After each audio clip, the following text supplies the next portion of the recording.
business over at the chamber, but we're going back on 482. And again, I'm going to go through witness panels, but everybody from this point forward is going to be on a 2-minute clock. You don't get the benefit. We let the governor and his team do one thing. But so that said, I'm going to just reel off names, then you come up to the witness stand on Senate Bill 482.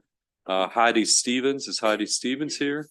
Yes. Okay, Liz Park. Is Liz Park here? Okay. And I'm sure some folks in the interim may have split the campus here. Andrew Masters. Is Andrew Masters here? Okay, Con. Ari Platt. Jeffrey Johnson.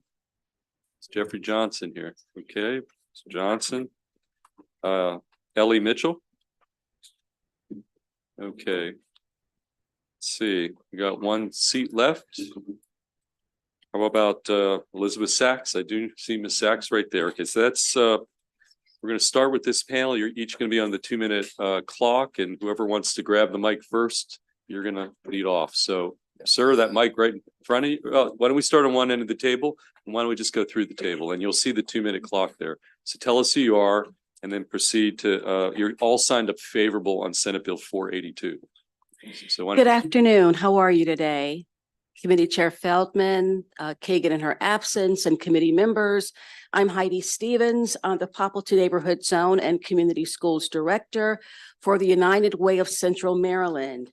I'm here today on behalf of the United Way of Central Maryland to support the Enough Act SB 482 and to give you reasons why you should too. I jumped at the opportunity to testify today because I've seen how communities that join together and focus on their individual, collective, and unique strengths can bring about fundamental transformation.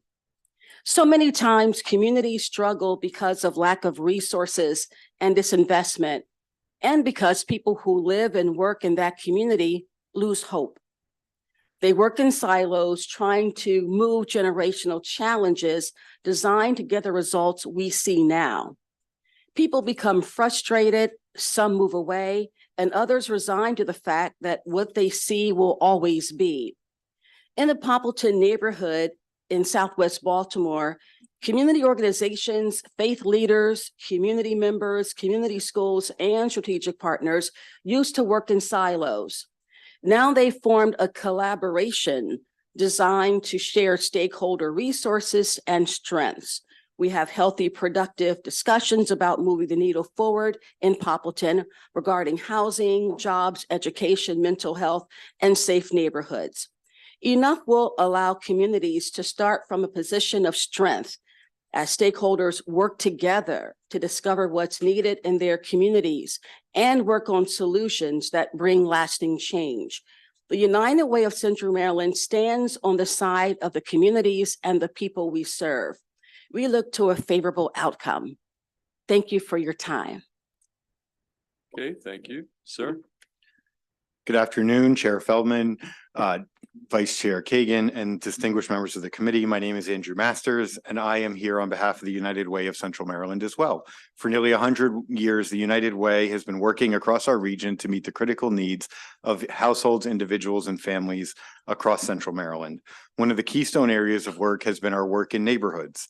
This work closely aligns with the Enough Act that this committee is considering.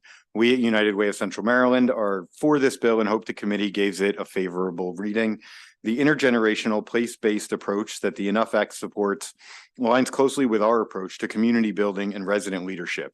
We support this bill in its aim to develop cross-sector partnership because it recognizes the depth and breadth of complicated factors that families who battle poverty must overcome. A few years ago, United Way launched our Neighbors United initiative as a structured way to grow our neighborhood zones approach. We partner with community-based organizations who work with resident leaders to identify the upstream or root causes for the daily struggles that they overcome. These residents, through their work in Neighbors United, the cross-sector partnership development work that is in the heart of the Enough Act, helps those residents feel a sense of ownership and leadership within their community. It strengthens their ability to make long-lasting effective change. As the governor said, we're working with these residents, not for them. And so we are happy that residents like Miss Sandy and Mr. Eric are part of Neighbors United. Mr. Eric, who was one of our leaders in the Pioneer Drive community in Severn, recently started his own nonprofit called Man Up, which, as a result of the leadership skills he learned in Neighbors United, made a meaningful impact in his community, resulting in over 100 days this summer where there were no shooting activities in this community, a marked improvement from the violence that they had seen before. Again, we hope you will give enough a favorable reading. Okay, Ms. Sachs. Good afternoon, Mr. Chair, Madam Vice Chair, and members of the committee. My name is Elizabeth Sachs, and I'm the Deputy County Administrative Officer for Health and Community Services in Baltimore County. And I'm here today to say that we are in support of this legislation because we are doing this very model in Baltimore County.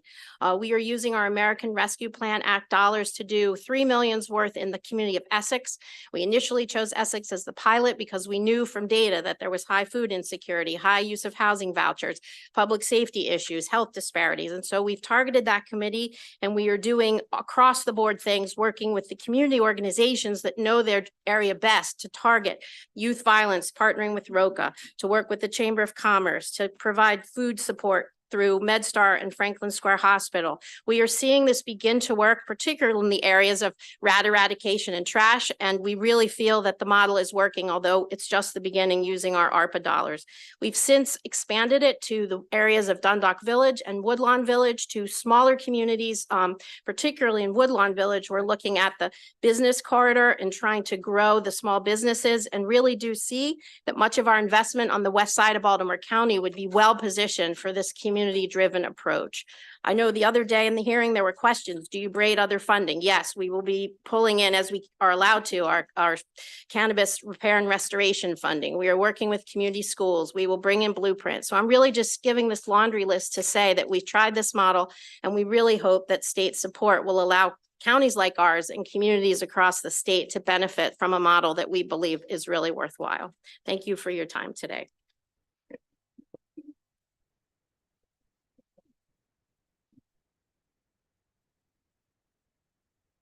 Good afternoon, Mr. Chairman, Vice Chair, and this distinguished committee.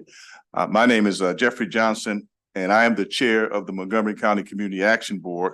And our board, who represents the county, local, and state federally designated anti-poverty group, we support SB 482, the Enough Act of 2024. It is important to note that although the Enough Act focuses on child poverty, the very high cost of living in areas like Montgomery County means that many children in households above the federal poverty level are still struggling. The 2023 Montgomery County Self-Sufficiency Standard, which provides a more accurate measure of the true cost of living, notes that a family of 3 with 1 adult, 1 preschooler, and 1 school-aged child would need to have an annual income of $116,864 to cover their basic expenses, over 4.5 times the federal poverty level. Our board is also the governing body for the Head Start program, along with the Parent Council. Given the Community Actions Agency's extensive experience in working to reduce poverty in Maryland and across the country, we recommend that an amendment to the legislation be made. We propose that 50% of the funding allocated for the Enough Act be made available exclusively to the community action agencies, as identified by the Maryland Community Action Partnership. These agencies have a proven track record of effectively addressing community needs and well-positioned to implement the objectives outlined in the bill. We believe this amendment will enhance the impact of the Enough Act by leveraging the expertise of the existing infrastructure of community action agencies, ultimately contributing to a more targeted and efficient implementation. The Montgomery County Community Action Board strongly supports SB 482 with the proposed amendment and asks the committee for its support. Okay, thank you, sir. Good afternoon, Chairman Feldman, Vice Chair Kagan, members of the committee. I am Ellie Mitchell. I represent the Maryland Out of School Time Network. We also serve as the backbone for the Maryland Coalition for Community Schools. And I'm also here on behalf of the Maryland Education Coalition. We are thrilled about the triumphant return of the governor's office for children. We have been missing state level support for collaboration, coordination, and collective action on behalf of children experiencing poverty. Research and practice says this is what we need to move outcomes. And the Enough Grant Program will incentivize inclusive and systemic efforts, which can and will connect to community schools and expanded learning initiatives. Despite the current fiscal climate, $15 million may actually not be enough.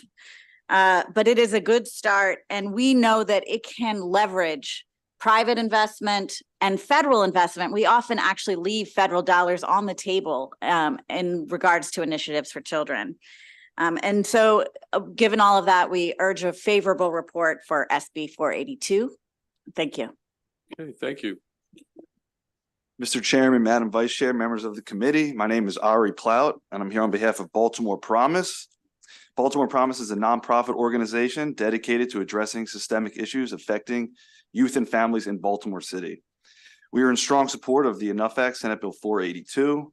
We believe this bill will have a tremendous positive impact on communities tackling child poverty. Baltimore Promise uses the power of data to identify and prioritize mechanisms to tackle youth and family issues. The emphasis on community-driven solutions is essential, and we applaud the governor for including this. We support place-based strategies as each community has distinct and unique problems. This bill is focused on that, which we believe will create safer neighborhoods. This bill will promote access to high-level education from early childhood and invest in the workforce. As a Cradle to Career collective impact organization, we strongly believe in and support these initiatives articulated in the bill. Thank you for your time, and we ask for a favorable report. Okay, thank you. Okay, any questions for this panel? Okay, seeing none, thank you for your testimony. We're going to next go to another panel of favorable witnesses. I'm going to call Kim Eisenreich, Joseph Jones, Dominic Kabuchko, Mako, John Woolams from MABE, Damon Millard. Let's see. And then one final straight favorable, Amanda Meatyard. Is she here? Okay, I think that's the extent. We do have one favorable with amendment, one virtual, but Dominic, why don't you start and we'll go down the table. You're all signed up favorable.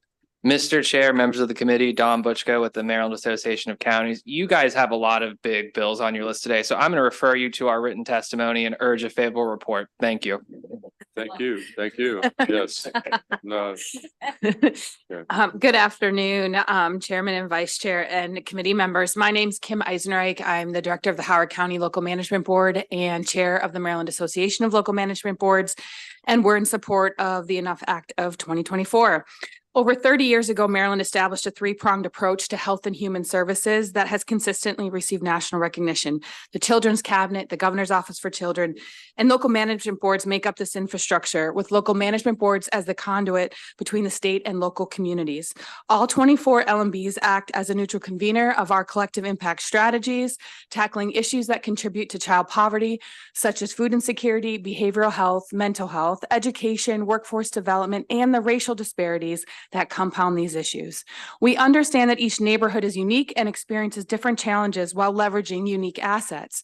Our job is to understand these assets and challenges, work together with institutions, organizations, and community to address these needs so children, youth, their families, and their neighborhoods can thrive.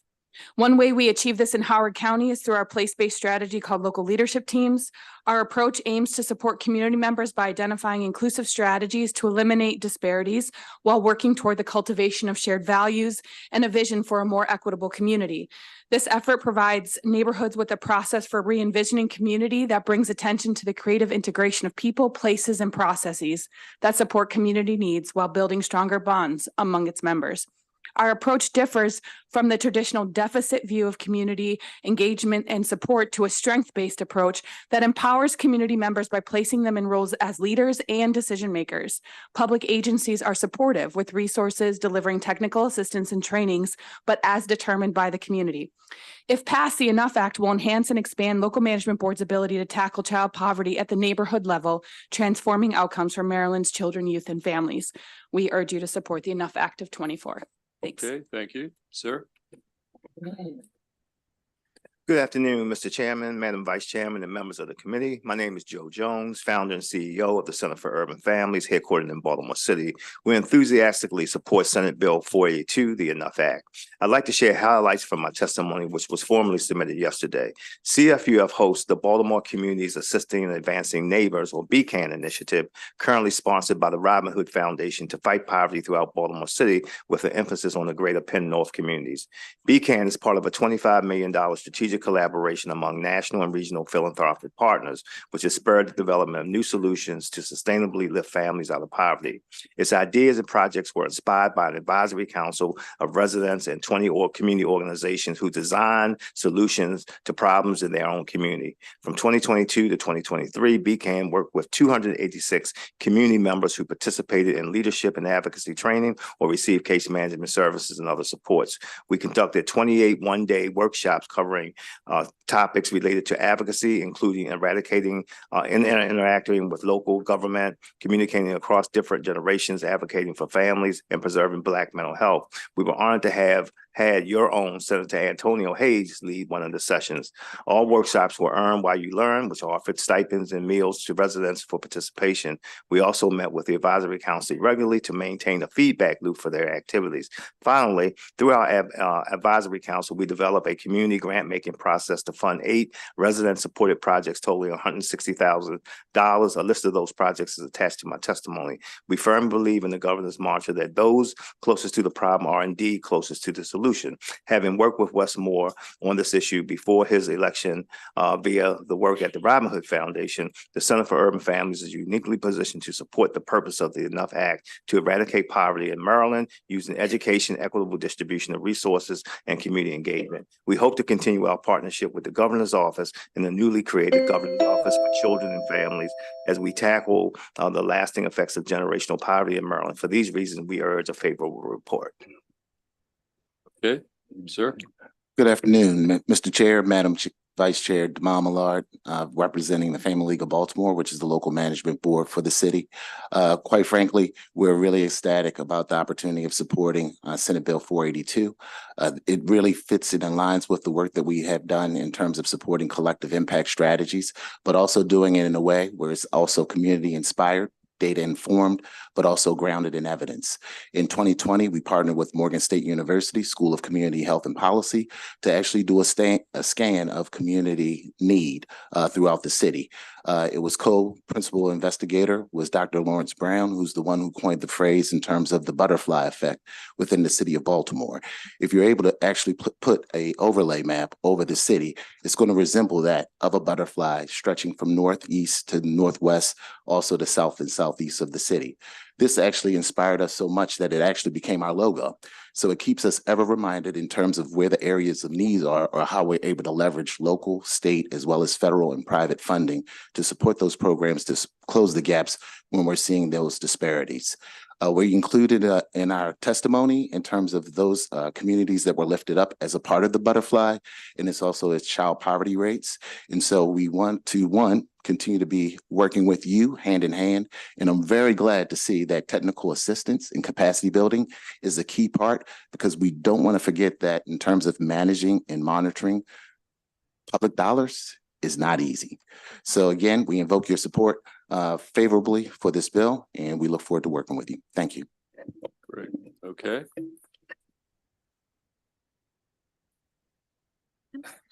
Good afternoon, Senators. My name is Amanda Meatyard. And on behalf of the Local Management Association for Local Management Boards, we're here to show support for the Enough Act. As the Local Management Board Coordinator for St. Mary's, it is exciting to be here to show support for this initiative to address multi-generational poverty. Historically, local management boards have been the caretakers of the Children's Cabinet Interagency Fund, ensuring state dollars are strategically invested in local needs such as addressing child poverty. As you know, children living in poverty experience daily impacts of poverty, but there are also long-term impacts for the individuals and communities as well. As a natural convener, local management boards bring together community stakeholders to address these concerns. We try to identify what is working and what is not working, and I think we can all agree that children living in poverty does not work. During the fiscal year of 2024, St. Mary's County Local Management Board voted to partner with the St. Mary's County Department of Social Services in efforts to start a local chapter of Circles USA. Circles USA is a national evidence-based program that supports families overcoming barriers as they move out of a culture of poverty and into a culture of prosperity.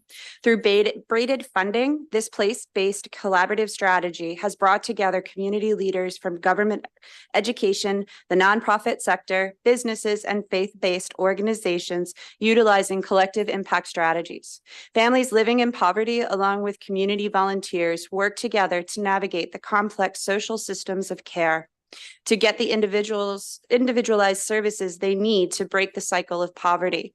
And as you can imagine, this is not an easy task, but we believe with a radical approach through community buy-in, intentional relationships, and a little Southern Maryland charm, this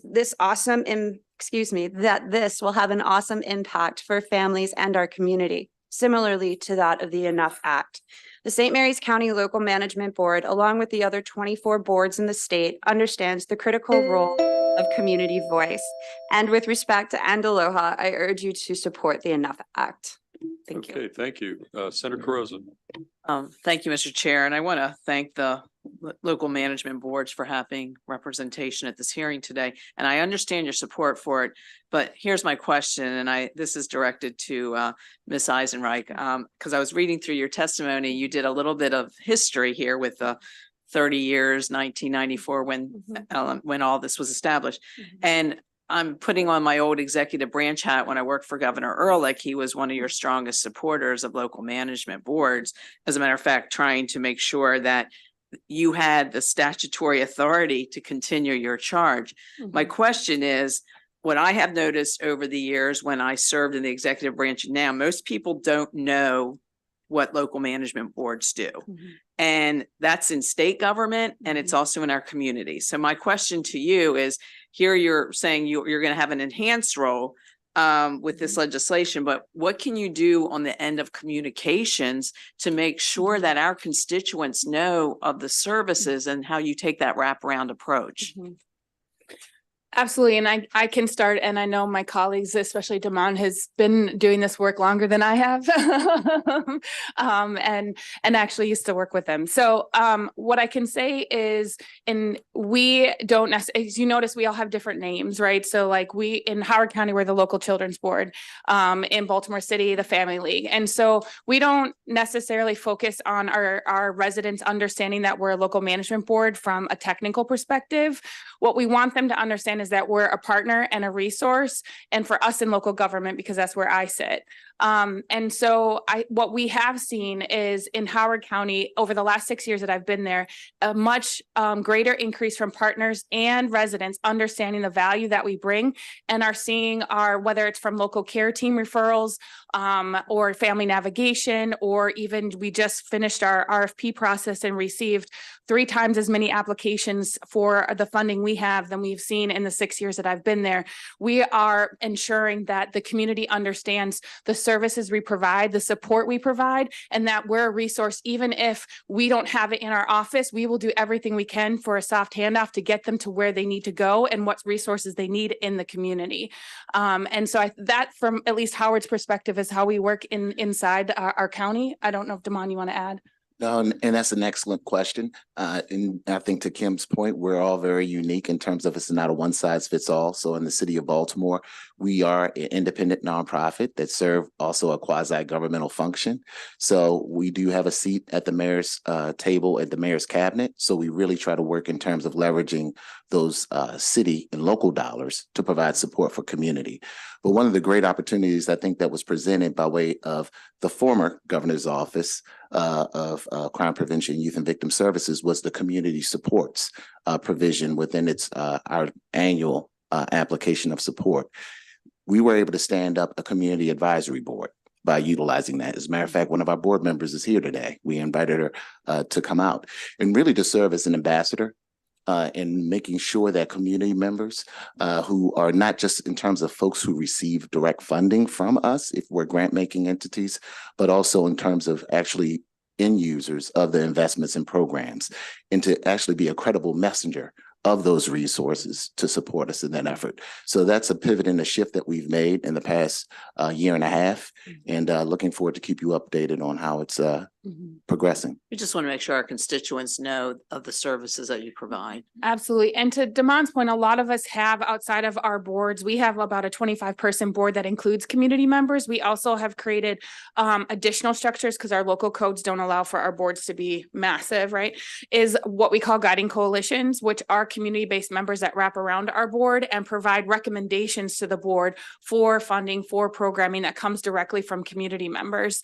And we also have we work really closely with county administration. I know every local management board, whether they're nonprofit or not, work really closely to leverage local funding as well. Thank you. Yeah.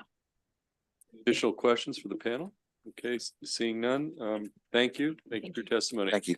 Okay, we have one favorable with amendment, Kevin O'Keefe. I see Mr. O'Keefe in the back. So Mr. O'Keefe, why don't you come up? Again, you're signed up favorable with amendments. And you will be under the 2-minute clock. Good afternoon, Chair Feldman, Vice Chair Kagan, members of the committee. My name is Kevin O'Keefe. I'm here on behalf of the Independent Electrical Contractors Chesapeake. We have approximately 1,000 electrician apprentices in Maryland, and we would propose an amendment so that we can participate in this program, which we think is a wonderful opportunity. On page 3, line 16, we would just like to add the word employer associations so that our entity would be eligible to participate. And if you look on page 4, line 11 and 12, because the purpose is to connect residents to quality jobs and in-demand occupations. And that's what we're trying to do through our apprenticeship program.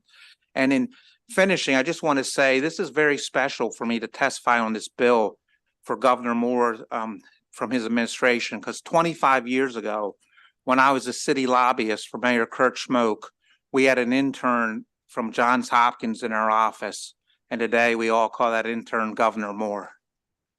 So I'm glad to be able to support this. Wow, that's interesting factoid there. Okay, any questions for Mr. O'Keefe? Okay, seeing none, thank you. Thank you. The final witness signed up on this bill for information purposes only is okay, and he was in the virtual, but he's not in the queue. So that concludes the bill hearing on Senate Bill 482. We're going to next go back to the other bill from the governor, the Senate Bill 484. And I'm going to do the same thing. I'm going to call up some witnesses who signed a favorable. Sarah Redinger.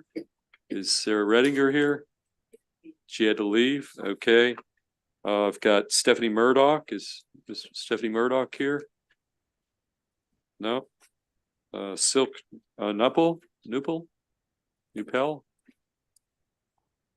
Okay, Jonathan Rondeau. We had heard from him earlier from the ARC. I've got Stephanie Murdoch. Is Stephanie Murdoch? Okay. Okay, Mr. Rondeau is not here. How about Lori Graff from it's Lori Graff? Yep, there's Miss Graff. Why don't you come up? Who is that? Stephanie, I'll be right up. Okay, come on up, Stephanie. And we got Lori Graff. Let's see. And Claudia Wilson Randall. Come on up. We're going to try to fill up the table. Reverend Tyrone P. Jones IV. So Reverend here.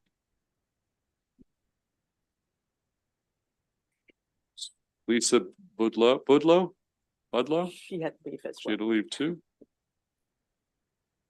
Okay. I don't know if is Sean Davis here? Sean Davis? No. Gregory Countess? Mr. Countess, come on up. Jose Coronado Flores? Mr. Flores here? Okay, so obviously during the interim period, some people left. Thomas Heineman? Mr. Heineman? And then one more seat, we've got Jordan Balcom Colbert. It's Mr. Colbert. Okay. Oh, Jordan, okay. Okay, we're good. Okay, who wants to lead off? And again, each of you will have 2 minutes, and whoever's got a mic right in front of them can maybe just, why don't we just do like, I think we did the last panel. Why don't you start, sir, and then we'll just go down the table, okay? And tell us who you are, and you're going to each have 2 minutes. Sure. Name is Tom Heineman. Thank you for hosting the hearing. I am representing my development entity at Kilpatrick Woods and Next Step Homes. We are the developer of Kilpatrick Woods, which is a 239 unit home development in Hagerstown, Maryland. We use manufactured homes that are built to Fannie and Freddie collateral standards, so they're eligible for 30-year fixed rate mortgages. We provide our home buyers through Next Step housing counseling.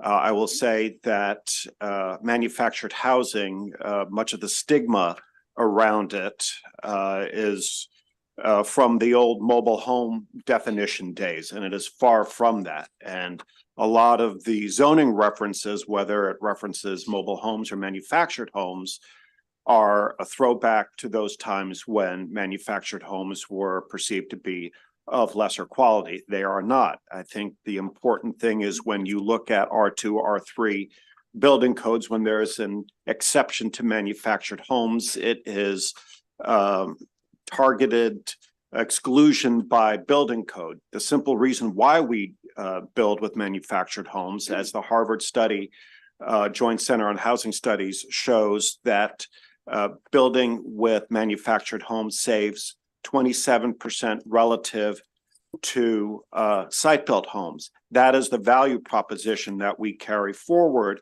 It is the simple thing that allows us as developers to hit our 80% to 120% AMI market.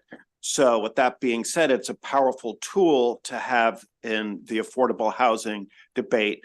It's not the only tool, but it's an important one. Thank you. Good afternoon, Mr. Chair, Madam Vice Chair, members of the committee. Lori Graff, CEO of Maryland Building Industry Association. I'm not going to reiterate all of the things you've heard about the housing shortage. We know we have a housing shortage. I think we can all agree on that. The issue is, how do we fix that? What do we do to fix it? And how do we get here? This isn't just a housing issue. This is an economic development issue. The governor mentioned that it's people being able to house their employees. It's people being able to afford to live in Maryland and not have to look over our borders. How we got here, there's a lot of different factors. Obviously, there's interest rates, there's cost of material, there's supply chain, there's federal regulations, state regulations, local regulations.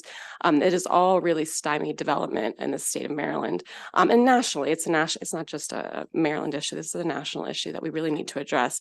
And we need to find different ways and various ways to do this. This bill does not change the environmental protections we put in place over the last several years. It does not change a lot of other regulations, the permitting process, or any of those types of things. So we would ask that you consider this legislation. We think this is one of the many tools. You guys have passed accessory dwelling units. You've done a lot of other things to try to fix the issue. But we think this is another step in the right direction and would ask for a favorable report. Thank you. Okay.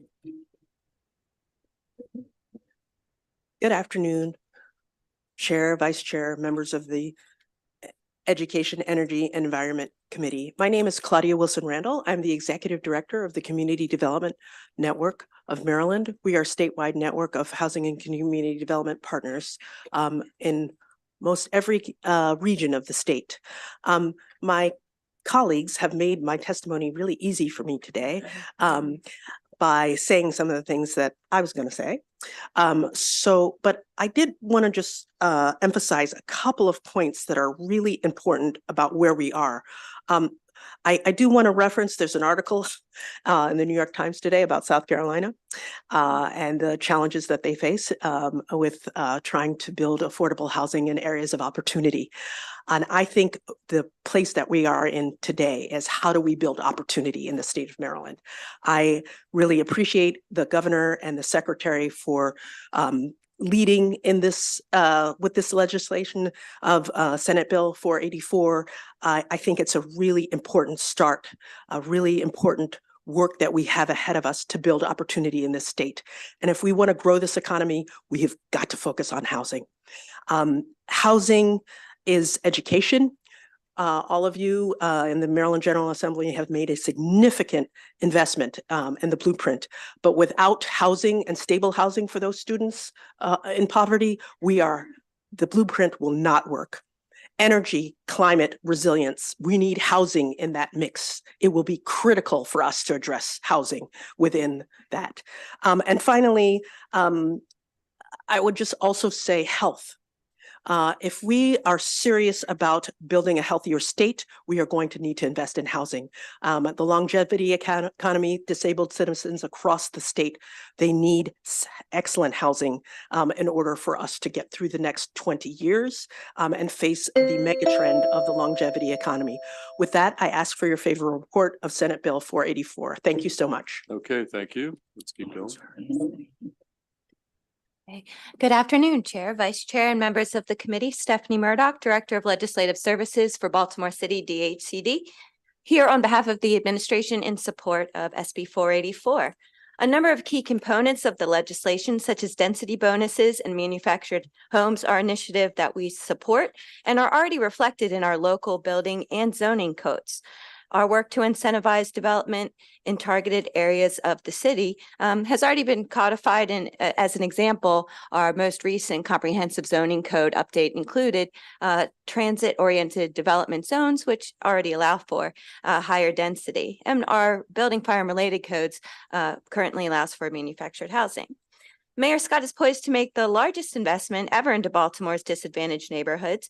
Beginning this year, the Scott administration will begin issuing non-contiguous TIF bonds, revive the Industrial Development Authority, and work with Build and GBC to raise $300 million from private investors and the philanthropic community. This bill would aid efforts already underway to support development in targeted areas of the city that align with our focus areas.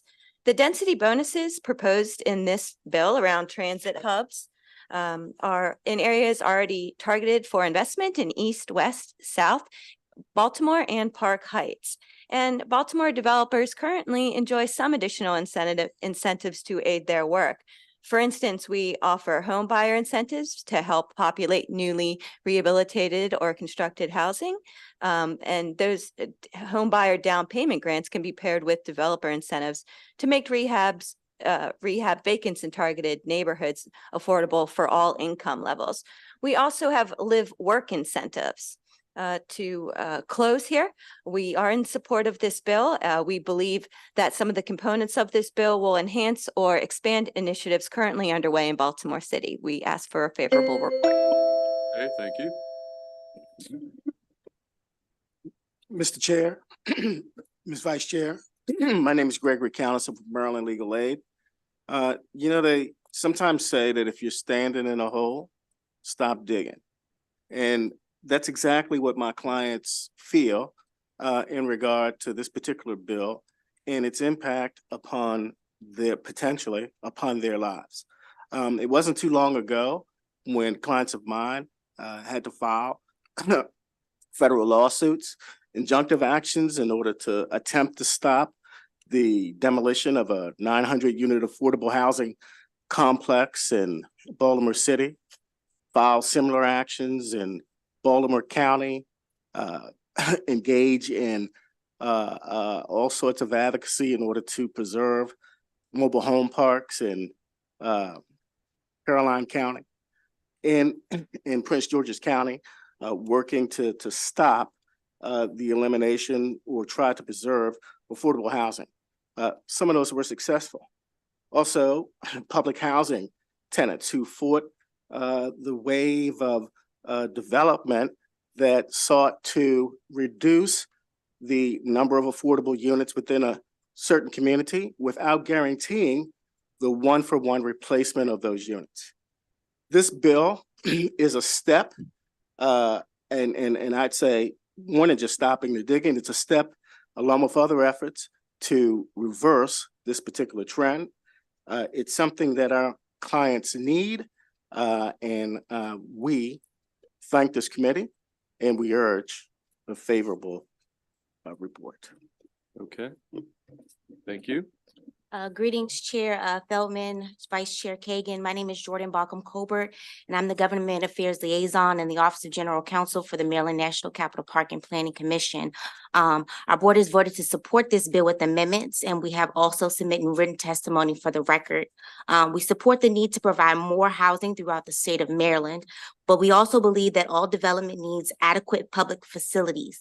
However, it is important that affordable housing has public services and is of good comparable quality to market rate value developments. We understand the goal of Section -105 of this bill is to prevent the use of APF to block affordable housing, and agree that APF should not be a tool to specifically prevent affordable housing. However, a different approach may address this issue more effectively to ensure affordable housing developments have equitable access to infrastructure and amenities. If these projects are receiving state funding, we believe it would be most equitable for the state funding to include necessary infrastructure funding. Alternatively, in jurisdictions with local impact taxes, these units should be exempt from local jurisdictions' impact taxes, but not from all APF reviews. Within our testimony, you will see suggested language that follows to add, in local jurisdiction that imposes impact taxes for transportations and schools, state-funded housing projects will be exempt from local impact taxes, but will also be subject to local adequate public facilities laws. Again, my name is Jordan Balcom Colbert, and we hope this committee takes our suggested amendments into consideration and votes this bill favorable with amendments. Okay, thank you. No problem. Questions, Senator Brooks? Thanks, Chair. The gentleman on the end, your name again, sir? Tom Heineman, yeah. Tom Heineman. Yeah, you had mentioned a mobile home and a manufactured home. Yes. What is the difference between the two? So mobile home is anything built before 1976. So 376, right? yeah, Okay. so if you see in older communities, those are the ones that have the flat roof and the metal sidings. Manufactured homes are built to a more robust federal building code that's anything after 1976. Right. I matter of fact, I used to build mobile homes. I'm well aware of it. Right. And the concern at that time, and which I think was valid, was the quality. Correct. Yeah, the quality was very, very, very low. And rather than using 2x4s in some situations, they would use 2x2s, which lend itself to not being very, very structurally sound. Correct. Yeah. Yes, yeah. But post 76, post June 1576, that's when the HUD when That's they right. kicked in the That's new right. standards. Right. Yes. Okay. All right. Thanks. Thanks very much. Thanks, Chair. Okay, additional questions for the panel? Okay, thank you. Seeing none. We have one additional witness favorable, Henry Bogdan. I see you back there. And we have two witnesses virtually favorable. Then we'll move to the favorable with amendment witnesses. So Mr. Bogdan, why don't you come to the table? Pardon me, may I also come? My name was called and I was. Oh, I outside apologize. and didn't Yeah, what's hear. your I'm name? so sorry, Lisa Budlow. Okay, yeah, have a seat. Thank you so much. Sure. Sorry In about fact, that. why don't you lead off, Ms. Budlow, with, and you're going to be under the 2-minute clock, both of you, okay? Go on. Yes, thank you so much. And good afternoon. So sorry, I missed my name. I'm Lisa Budlow and I'm the CEO of CHI. We are a nonprofit community-based organization serving Northwest Baltimore City and County for the past 40 years. We're an affordable housing developer that has developed and owned 17 multifamily units, multifamily properties with over 1,700 units of affordable housing, which is primarily age restricted to benefit low income older adults. Each of these properties has site staff, including a service coordinator who works with residents to create a warm and welcoming and vibrant community to connect residents to resources so that they can remain well as they age in community for as long as they desire. As a community-based affordable housing developer that is nonprofit and focused primarily on older adults, we work very, very hard to find suitable land, to build a funding stack, which we're so grateful the state is often a part of, with significant investment, and to design property to meet community need. And what I really want to share is that the affordable housing development industry has become more complicated, challenging, and risky, and is also more needed than ever before. And this is especially true as relates to senior housing, where demand outpaces supply at rapidly increasing rates. As baby boomers are getting into their older years, they have increasing needs and decreasing funds to meet those needs. And it's really a situation that calls out for government to step in and help ensure that there can be an adequate supply of homes for seniors to live safely and securely in their years. This bill is a common sense solution to streamline development, and it can authorize properties such as the ones that CHI runs and can provide safe, secure housing for older adults so that they can thrive in their later years. And we urge a favorable report. Thank you. Okay, Mr. Bogdan. Thank you, Mr. Chair, members of the committee. Henry Bogdan for Maryland Nonprofits. We're the statewide association of nonprofit organizations with approximately 2,000 members across the state in every county. We have a unique perspective on issues because our members, some of whom have already been at the table, address the whole range of social, economic, health, education issues that you hear from. Claudia Wilson Randall and I talk regularly about trying to educate people the fact that all of those issues intersect, and you can't really do much progress socially, economically, unless you are dealing with all of them. At least you understand you're dealing with, and they're all affecting you. Housing is an education issue. It's an issue for families growing wealth, opportunities to job, nutrition, health, environmental safety. Submitted written testimony. Just urge you to remember that all of these issues require your attention. You just can't leave one out or two out and expect to make a great deal of progress in our state. Thank you very much. Okay, thank you. Any questions for this panel? Okay, seeing none, we're going to go. Thank you. We're going to go to the two virtual witnesses signed up favorable. We'll start with you, Grant Beck. Mr. Beck, you got 2 minutes. Good afternoon. I want to thank the chair, vice chair, and the committee members for the opportunity to speak today. My name is Grant Beck, and I represent Next Step Network. We are a nonprofit social enterprise working to create affordable homeownership opportunities for everyone by leveraging high-quality, energy-efficient manufactured homes. I am pleased to be testifying in favor of SB 484. Maryland, like the rest of the country, is in an extraordinary housing market, and manufactured homes are uniquely positioned to bridge the affordability and supply gap for entry-level and middle-tier housing. However, zoning challenges, often tied to NIMBYism and outdated perceptions of this housing stock, remain a barrier for increasing affordable housing supply using this ready-made channel. If passed, Maryland would join a handful of other states, including California and Oregon, in being a forward-thinking leader in innovative approaches to housing supply. For nonprofit developer Neighborhood Partnership Housing Services in Southern California, their statewide supported zoning measure was critical to expanding their ability to better serve the needs of their communities.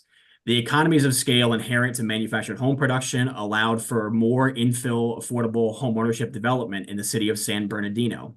In 2019, the organization found that the cost of developing a 1,400 square foot, 3-bedroom, 2-bathroom home was about 25% less than a comparable site-built home.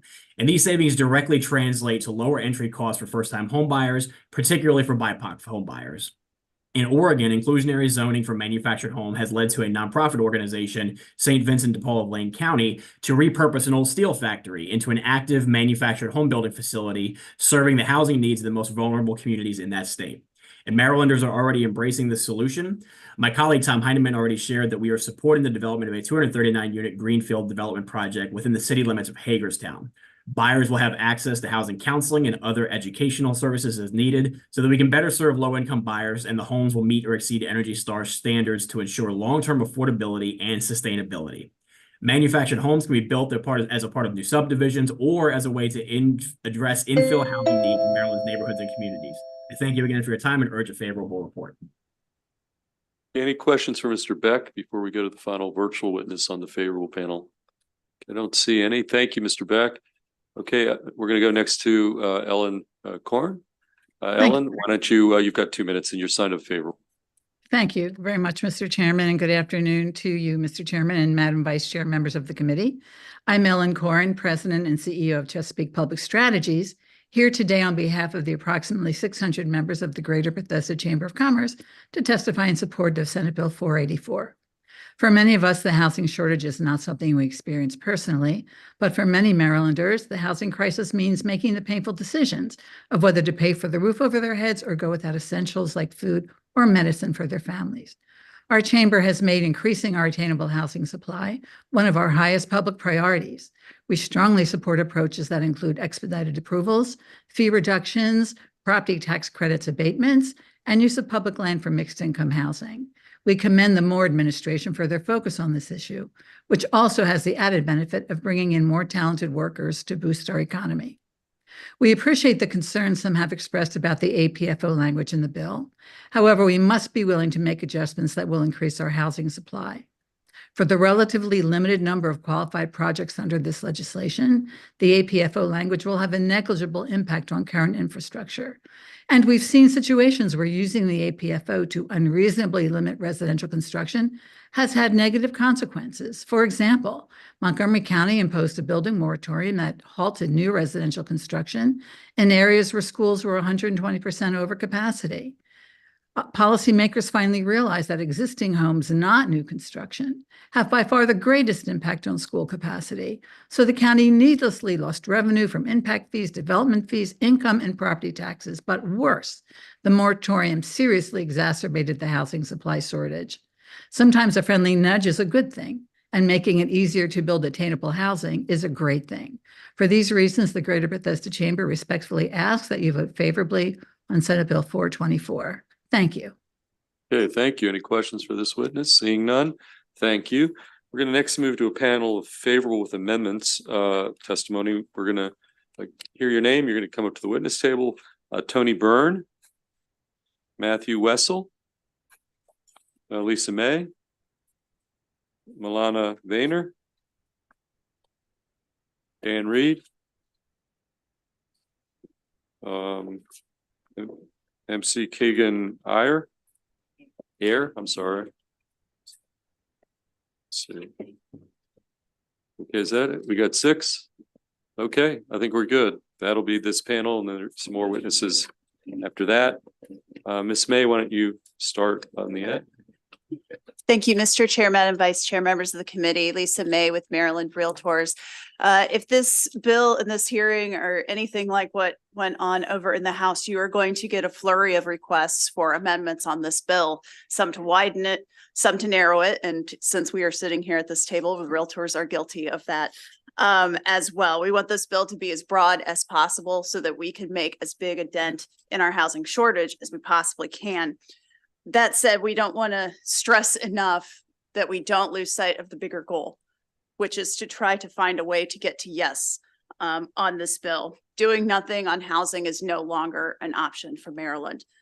You know, realtors have been coming here year after year to talk about our housing shortage, how it's a number that was bigger than it was the year before, and how other states are acting on housing while we are not. And don't get me wrong, we'll come back as many times as we need to keep saying that. But wouldn't it be great if we didn't have to? So with that, we do urge you to try to find a way to yes, and to start closing our housing gap by casting a favorable vote. Thank you. Okay, go on, sir. Thank you, Mr. Chair, Madam Vice Chair, esteemed members of the committee. My name is Tony Byrne. I'm on the board of my local citizens association in Montgomery County, a volunteer at Montgomery for All, and a small business owner in this state. I come down here today because, of course, the issue of housing scarcity is so terribly important to this entire state. We have come to the conclusion that state action is essential to resolving local gridlock. And to your point, Vice Chair Kagan, some local ugliness on this issue. We really need the state to step in. I wanted to share a little bit about my community because we don't always agree on much. If we had a neighborhood softball game and the ball landed close to the first, the first baseline, 50% would say it's fair, 50% would say it's foul. But we held a very in-depth neighborhood survey, and fully 70% of our citizens in my community favored greater density and transit-oriented development. Fully 90% wanted climate goals to drive land use and housing. And so I am encouraging a favorable report on this with our wind at your sails. Having said that, you might want to consider some amendments around some of these issues, particularly flexibility with respect to the percentage of dedicated affordable units in larger buildings. So the point here again is to get more affordable units, but the way to get there might be with greater flexibility in terms of the actual size of the buildings. Similarly, more flexibility with respect to missing middle homes. We heard the governor talk about 30% of our young people considering leaving the state. We have a desperate need for starter homes of all kinds of different types in our state, and we need more flexibility to get there. The market is going to have to take us there, and I hope that you will help get us there. So while this reading is still open, I would encourage you to be bolder. Thank you. Thank you, sir. Let's go down the table. A little short on microphones over here. Yeah. Good afternoon, Mr. Chairman and Madam Vice Chair and members of the committee. My name is MC Keegan-Ayer. I am the second Vice President of the Maryland Association of Counties. I am also the chairperson of the MACO Land Use Subcommittee. I'm also a member of the Frederick County Council. I'm here today in support of Senate Bill 484 with some what we call technical amendments. This bill provides framework and the tools for our counties to begin and continue addressing the housing crisis across the state.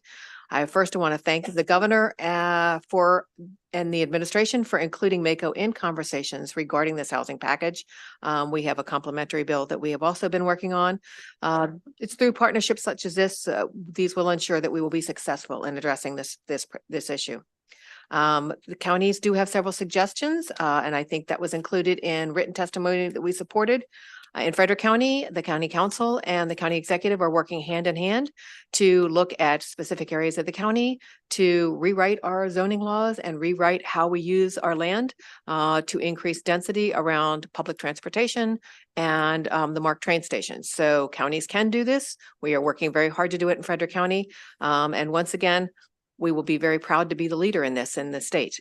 With that, I want to wind up by saying MACO remains committed to working with all the stakeholders to address comprehensive housing solutions. This was one of our 4 major priorities coming into this session.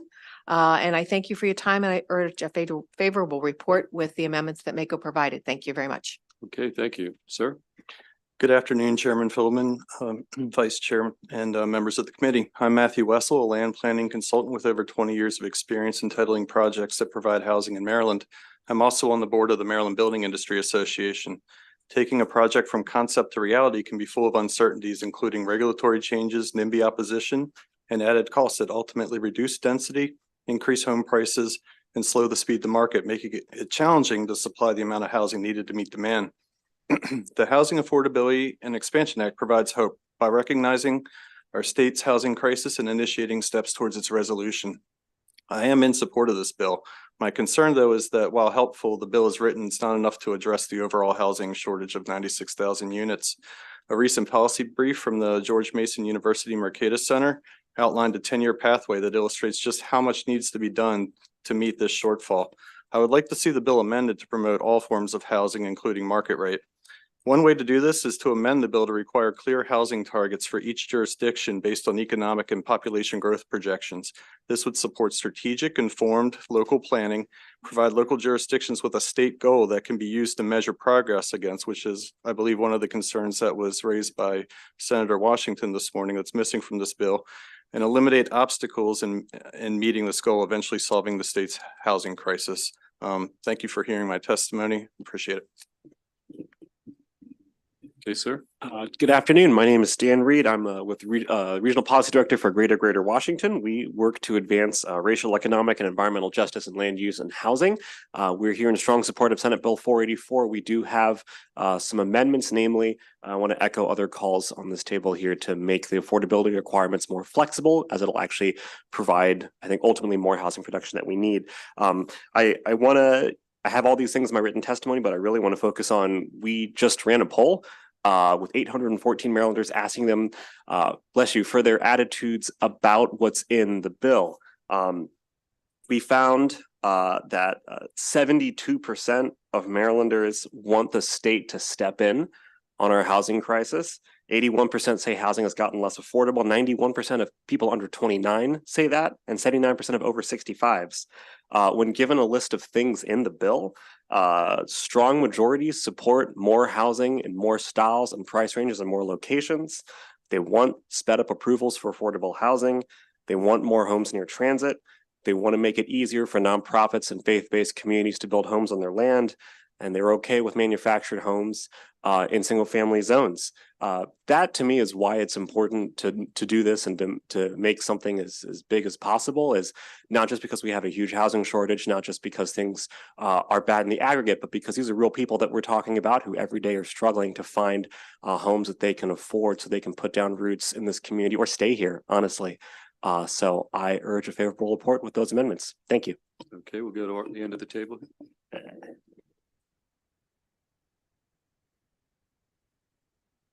Definitely use some more mics up. Good afternoon, Chair Feldman, Vice Chair Kagan, members of this committee. My name is Milana Vayner. I'm the Chief of Policy and Strategic Initiatives for Baltimore County Department of Housing and Community Development. I'm here today to testify on Senate Bill 484 and urge a favorable report with amendments. Housing construction has not kept up with population growth, leading to what both research institutions and industry groups alike agree, a housing crisis. But lack of adequate housing opportunities in the state, including in Baltimore County, is more than just a housing problem. It is an economic development problem, a workforce problem, a health equity and access problem, and a revenue problem. This legislation, along with MACO's proposed amendments, is strategically targeted to address a need that is years, frankly, decades overdue, while providing for much needed tools and incentives to benefit and support local housing production where development is appropriate. It will help teachers, public safety workers, recent graduates, government employees, childcare workers, service staff find homes in communities where they once grew up and want to build families. It will help drive businesses to those same communities so they have grocery stores, banks, and health services. It will bring revenue to address the same infrastructure concerns we all share. It will alleviate the pressure and reduce the cutthroat competition for existing housing. Access to attainable housing has been and continues to remain a major priority of the Olszewski administration. Locals are the boots on the ground. We're the ones who stood up the emergency programs and ensured that evictions were averted and families stayed in their homes, 8,500 families in Baltimore County alone, during a time when there was little certainty to be found. It is time to do things differently. If you have specific questions on proposed amendments, our panel will be more than happy to address them. Thank you. Okay, thank you. Questions for this panel, this FWA panel, favorable amendments? Seeing none, thank you again for your testimony.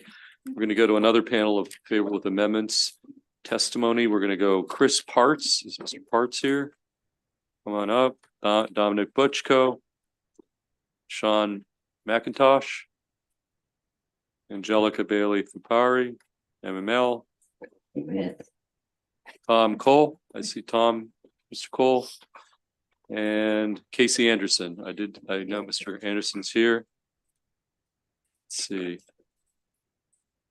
Okay, I think that fills it up. After this, everybody know we have one more favorable with amendment, then a few unfavorables, then we'll be done with this bill. But sir, we'll start with the gentleman on the crutches. Tell us who you are. Good afternoon, Chair Feldman, Vice Chair Kagan, members of the committee, and my Senator Washington. I'm Chris Parts, an architect with AIA Maryland, representing 2,000 architects across the state. through the direct investments in creating opportunities, building on underutilized property, we think this bill may certainly move to get more affordable housing to market and fill a significant need. I wanted to speak to two things particularly. One, Vice Chair Kagan, your concern about how to address some of the issues with communities. One of the things to recognize is that despite the pushback from some communities, the density bonus enables working with clever jurisdictions to meet some of the community needs, such as daycare, healthcare, education, and other programs that can be built into the housing density, particularly in some of those sites. So I think that that's something that can be a community benefit. So those that are pushing back might look at an opportunity to bring something new to the community that might not already be there. So I think that's a great opportunity.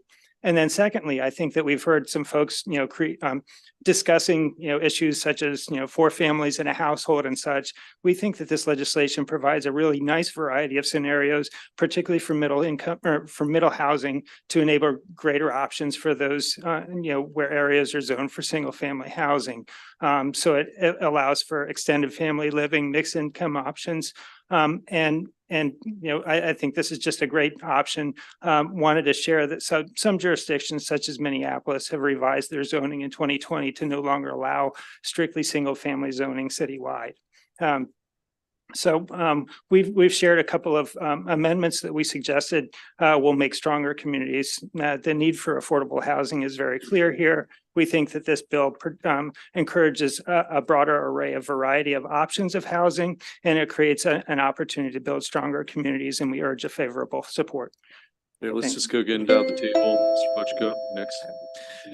Mr. Chair, members of the committee, Don Butchko with the Maryland Association of Counties here in support with amendments on Senate Bill 484. First, I just want to give a big thank you to the administration and DHCD, and Angelica can tell you the same thing. They spent months talking to us, rounds of conversations about ways that we can make this work with local policies, and we're pretty close to there. That being said, we do have a number of technical amendments addressed in our testimony. Really, they are around how do we implement this policy that actually works. Specifically, we talked before about manufactured and the distinction between manufactured and modular, clarity around the applicability of the density bonus, establishing a proportional standard instead of an unreasonable standard, as well as several others listed in our written testimony. Again, I want to thank the administration because they have been really good at coordinating with us. And that being said, we think with these amendments, this would be a great bill. So we urge a favorable report with amendments. Thank you. Angelica. Good afternoon, Angelica Bailey-Thupari with the Maryland Municipal League. We echo much of what Dom and Mako just said, and I would refer you to our written testimony. Just want to highlight a couple of things. The administration and DHCD have been absolutely fantastic. We really appreciate their collaboration. 2 main pain points that we've been hearing from our membership mostly concern the unreasonableness language. Just the lack of clarity tends to make local government officials nervous, especially when it could result in increased litigation, as well as the public infrastructure issues. We recognize the need for housing, but there are certain pragmatic realities of local governments. So we look forward to continuing these conversations with the proponents and the legislature, and we are favorable with amendment. Thank you. Okay, Mr. Anderson. Chair Feldman, Vice Chair Kagan, nice to see you. I'm Casey Anderson. My day job is with Rogers Consulting, but I'm here for Affordable Housing Conference of Montgomery County today to support this bill with amendments. I want to make 3 points. First is that as far as jurisdictions not having the ability to accommodate a lot more housing, the District of Columbia over the last 5 years has produced 6,600 units a year on average over the last 5 years. That is more than the number of housing units produced in Prince George's and Montgomery County combined, even though Prince George's and Montgomery County have over 14 times the land area of the District of Columbia. So if you want to build housing, it can be done.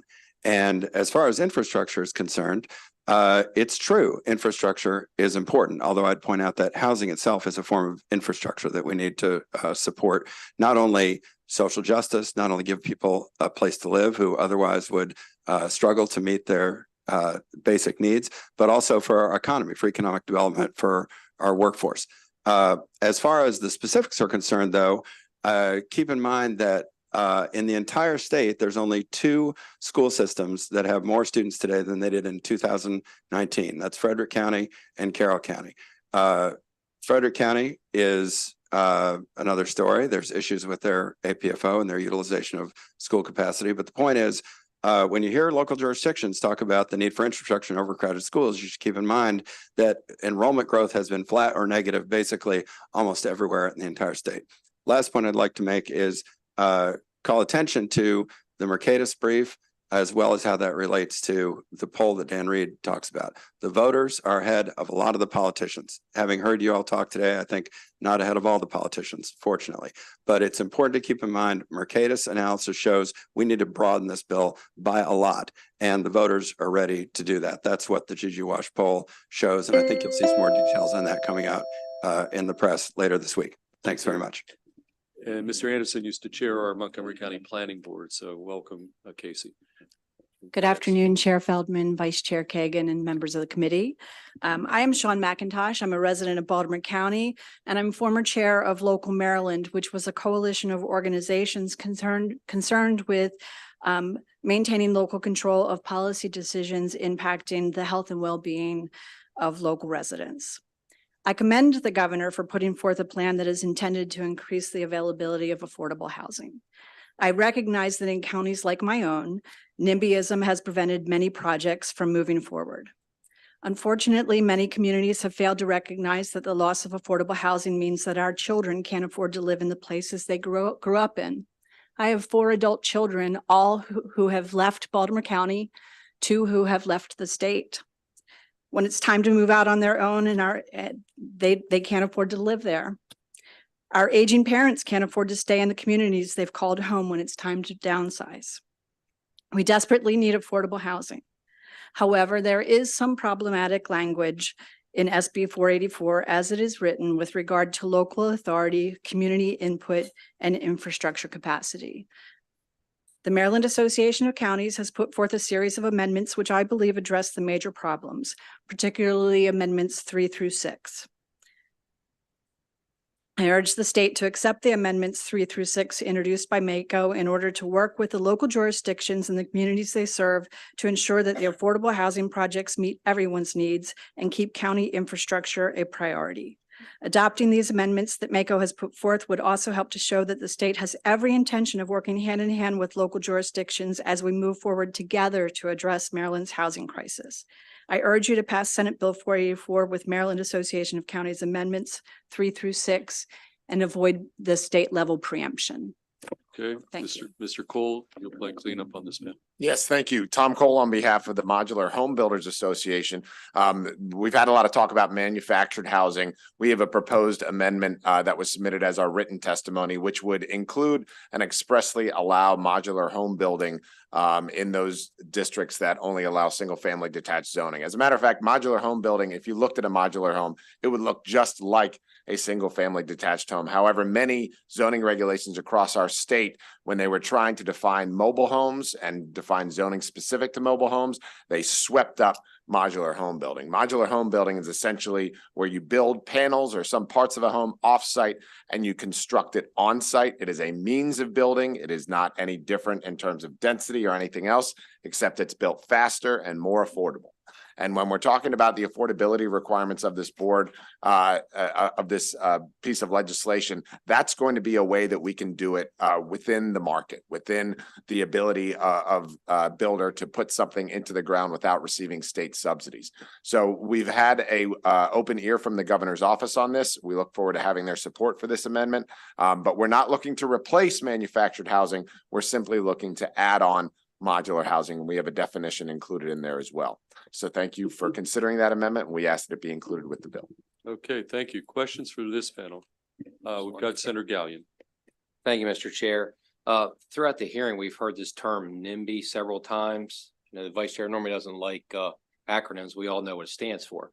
With that being said, as I was looking through the lengthy amount of testimony in the bill folder, I was looking at what Howard County sent in. I just like your response to this, please. They brought up that this SB 484 makes the false assumption that local zoning laws are the culprit in the housing crisis. And it goes on to say, affordable housing is prohibitively expensive to build due to the price and availability of land, rising construction costs, and high interest rates. These market factors have done more to reduce the housing supply and affordability than any zoning law. Removing zoning regulations will not solve these impediments. Instead, it will make it more difficult for local jurisdictions to manage environmental hazards and to ensure a high quality of life deserved by all, no matter household income. So what is your response to that? I don't see how that is NIMBY. Okay, now we don't need 6 responses. one. We're a little bit time constrained this afternoon. Okay, so who do you want to direct it? Okay, fair enough. So, I actually think that he's better to answer that because Yeah. for me, okay, Mr. Anderson, you're going to be the spokesman here. You're going to try to answer. Yeah, I'll take it. It's true that zoning is not the only constraint. It's necessary, but not sufficient. If you don't have zoning envelope to build something, you can't build it, regardless of what the other economic or physical constraints are, environmental constraints are on a particular site. It's true that it's expensive to build affordable housing. One of the issues of this bill is that it probably only benefits entities that are developing housing with low income housing tax credits, because those are the only entities that are in the business of going through the syndication process of getting the tax credits. It's very complicated, specialized area that most real estate developers who develop market rate housing are not in that line of work. They don't specialize in it. They're not really able to take advantage of it. But I guess I would dispute the premise that because zoning is not sufficient, it's not relevant. There are many places in the state where zoning is not sufficient to accommodate the otherwise extant demand, and where housing would be suitable. None of that is to say that environmental constraints like building in a stream buffer or in a wetland or some other environmentally constrained location is required. Zoning is merely one more overlay, which we have to kind of clear away before you can even address some of the other constraints, economic, environmental, and otherwise. Hope that's responsive. Okay, any additional questions for this panel? Okay, seeing none, let's go. Only one more witness on the favorable with amendment panel is Deb Jung here. Deb Jung, would you come up? Then after this, we'll take up a few unfavorables, then we're going to be done with this bill. I'm sorry, Councilwoman from Howard County Council. Sorry, Yeah, apologize. That's okay. Yes, Deb Young, County Council from Howard County. Okay, it's all yours. 2 minutes. All right. Well, first of all, Senator, thank you for reading my testimony out loud. That's so rare. I can't believe that. I know. I guess this means I'll have less to read. Deb Young, Chair of the Howard County Council, and good afternoon, Chair Feldman and Vice Chair Kagan.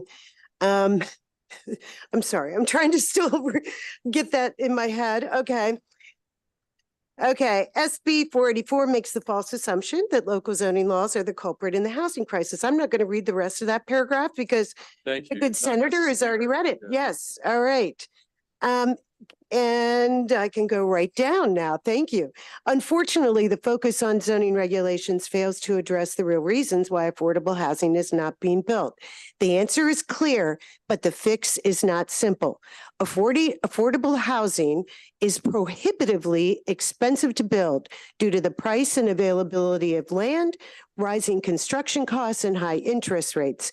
These market factors, you read that too, have done more to reduce the housing supply and affordability than any zoning law. While Howard County has achieved some success in helping affordable housing get built, specifically, there are 10 developments in the planning stage, and 2 developments have actually been built. It's been financing that has stalled these various projects, not zoning, not even once. And I cannot begin to tell you how many waivers we have granted to every single one of these specific developments. It is not what's on our books, which is why I am urging you. I hope you will look favorably upon the amendments filed by MACO, and I urge you to revise Section 7505 in accordance with MACO's suggested language. Even better, don't use the guise of housing programs to upend zoning in our local jurisdictions. Thank you very much. Thank you. Okay, any questions for our witness? You guys, the timing there was amazing. So Senator Gallion made your day. That was fantastic. Okay, that concludes that. Now we do have a couple of unfavorable, one in-person unfavorable. Paula Edding, is Paula Edding here? Okay, why don't you come up? You're signed up unfavorable, Mayor of the town of Bel Air. Mayor, welcome. Thank you so much. Chair Feldman, Vice Chair Kagan, and members of the committee. My name is Paula Edding, and I'm the mayor of the town of Bel Air, which is a small town of about 10,700 people, about an hour north of here.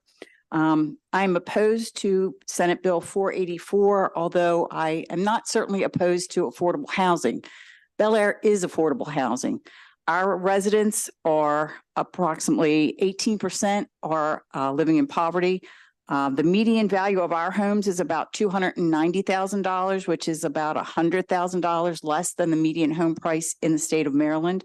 We have about 22% of our residents are over the age of 65. So our people are aging in place and remaining in their homes.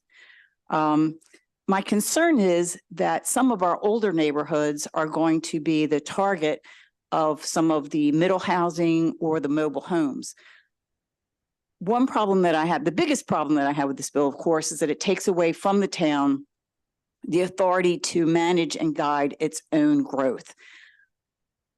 Particularly the first section, manufactured homes is the new term for a mobile home. It did come from HUD in about 1975. They're certainly built to a better standard than they used to be, but they are still built on a permanent chassis and they're meant to be moved from place to place. They look much different than a modular home and they are not going to blend in with our single family neighborhoods. I don't perceive that anybody in the more expensive neighborhoods that are outside of town are going to face this issue, but I am concerned about our older neighborhoods where our residents have made their homes, have lived in for a long period of time. We have a number of small 1950s vintage brick homes where it's the largest asset that a family has. The second problem, of course, is the vague language in the bill, which I refer to as like the Lawyers Full Employment Act. That kind of language is going to certainly 100% result in litigation and it's going to waste the time and the money of the jurisdictions as well as the nonprofits. I'll refer you to the rest of my testimony that I submitted in writing, and thank you so much for your time. Okay, we're going to take some questions. We've got Senator Augustine. Thank you. I'm just curious about the zoning because I just don't know zoning in your county. Who has zoning authority in your county? How does it work? The town, we have our own zoning authority in the municipal limits of the town. Yes, sir. Okay, I just didn't know that. So yes, sir. Okay, any additional questions for the mayor? Okay, thank you. Thank you for coming down. We do have, okay, I don't see him. Is it Eric Rokel? Yeah, Mr. Rokel, are you in the queue here? Your virtual witness sign up? We don't see you. Eric. Okay, there you are. Sir, you're signed up on. In the queue here, camera on? Witness sign up? Okay. Yes, Mr. Chairman. Eric, here you are. Sir, you're signed up on. In the queue here, camera on? Witness sign up? I think you've got a couple of devices turned on at the same time. We're getting. Sir. Okay.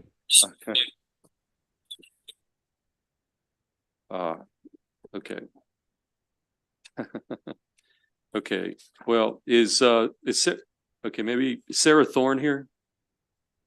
Signed up informational, okay. I'm her colleague. Okay, why don't you come up? You're here for information purpose only. In the meantime, we'll try to get our virtual witness back on.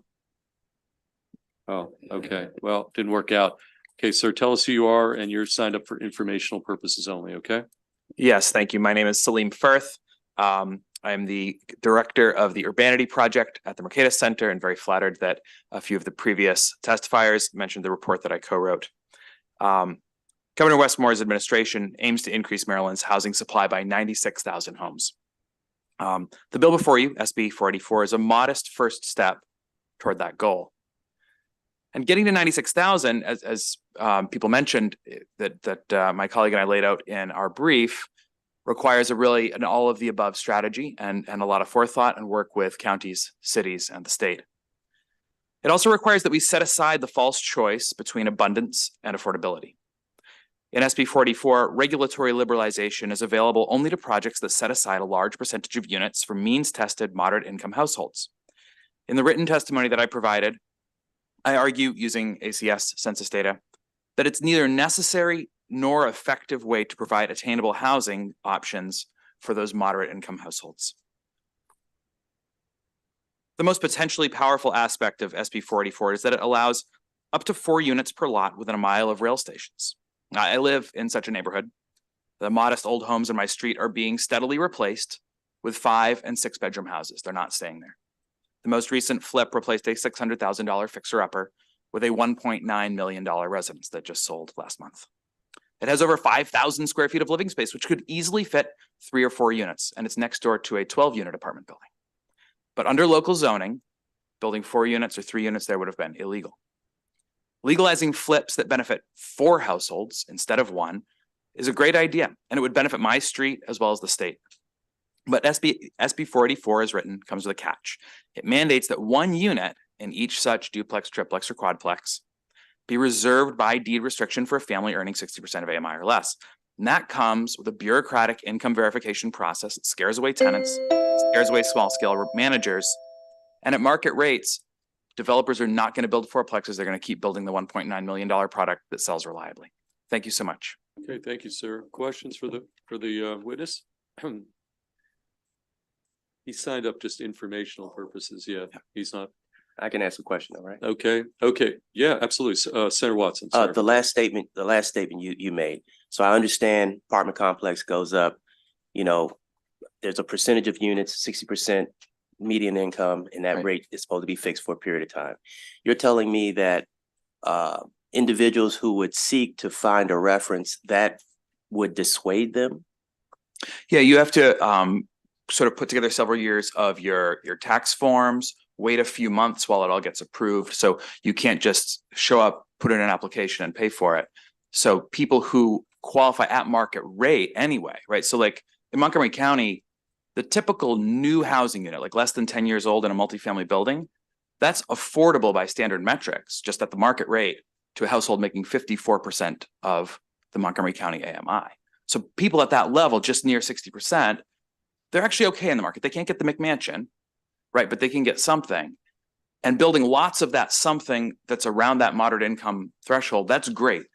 Nobody's building affordable 4plexes. There's no affordable housing developers who are going to be out there creating this product that we're legalizing. But there are small builders who build market rate 4plexes, and then they just, at market rates, those are going to serve people at 50, 60, 70% AMI. But the other units would be sold at normal standard rates applicable to your area, right? The normal standard rates are just about the same for a small unit like that. Unless it's a really high finish unit, you know, you're not actually pushing up above, you know, affordable to 100% AMI.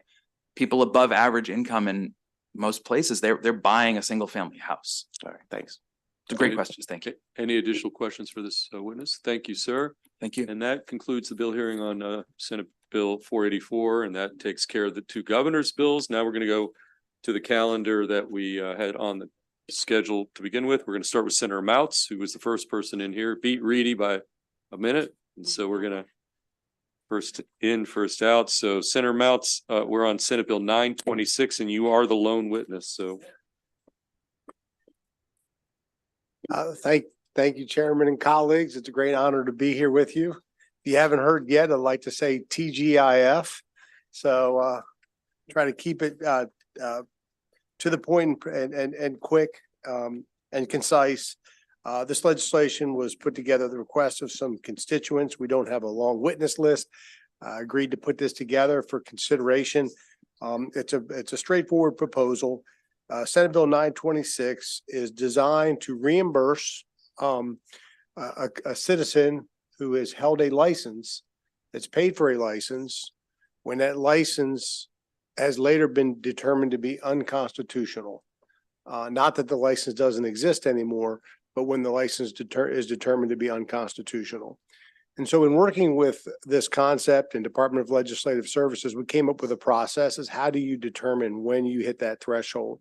And we've implemented that in this legislation where the Attorney General would have the responsibility or burden, however you'd like to determine that, to notify the agency that the license that had been issued had been ultimately determined to be unconstitutional. The legal process is it's hard to, it's not a clear process. So ultimately there would have to be a final determination. That's not answered in this legislation. This is a little bit in going someplace we haven't been before. However, the constitutionality of laws and licenses and regulations and things are coming up more frequently now. So I agreed to put this in for consideration and debate. So with that, I'd ask for a favorable report. And I'd also suggest that we be open to any amendments or suggestions on ways to improve this legislation should you find areas that need improvement. Thank you. Okay, questions for Senator Mouse? Okay, Thank you, Mr. Vice Chair Chair. Kagan. Senator Mounts, you gave no examples of what we might be talking about. What provoked this? I'm not going to guess. No, yeah, you can guess because it's in the fiscal report. The HQL, the handgun qualification license is the one that is out there right now. Okay. And it's also brings a hefty fiscal note, which is worthy of consideration. But that would be a perfect example. However, this would apply to any license that's held to be unconstitutional, not taken away. I personally have held a license that actually they changed the standard for it. I paid for it, and then they made this license go away. I even went to renew it one time and they took my payment and then notified me I no longer qualified for it. I never got the money back. So, but it was $50, but it's one of those things you remember. On principle. Yes.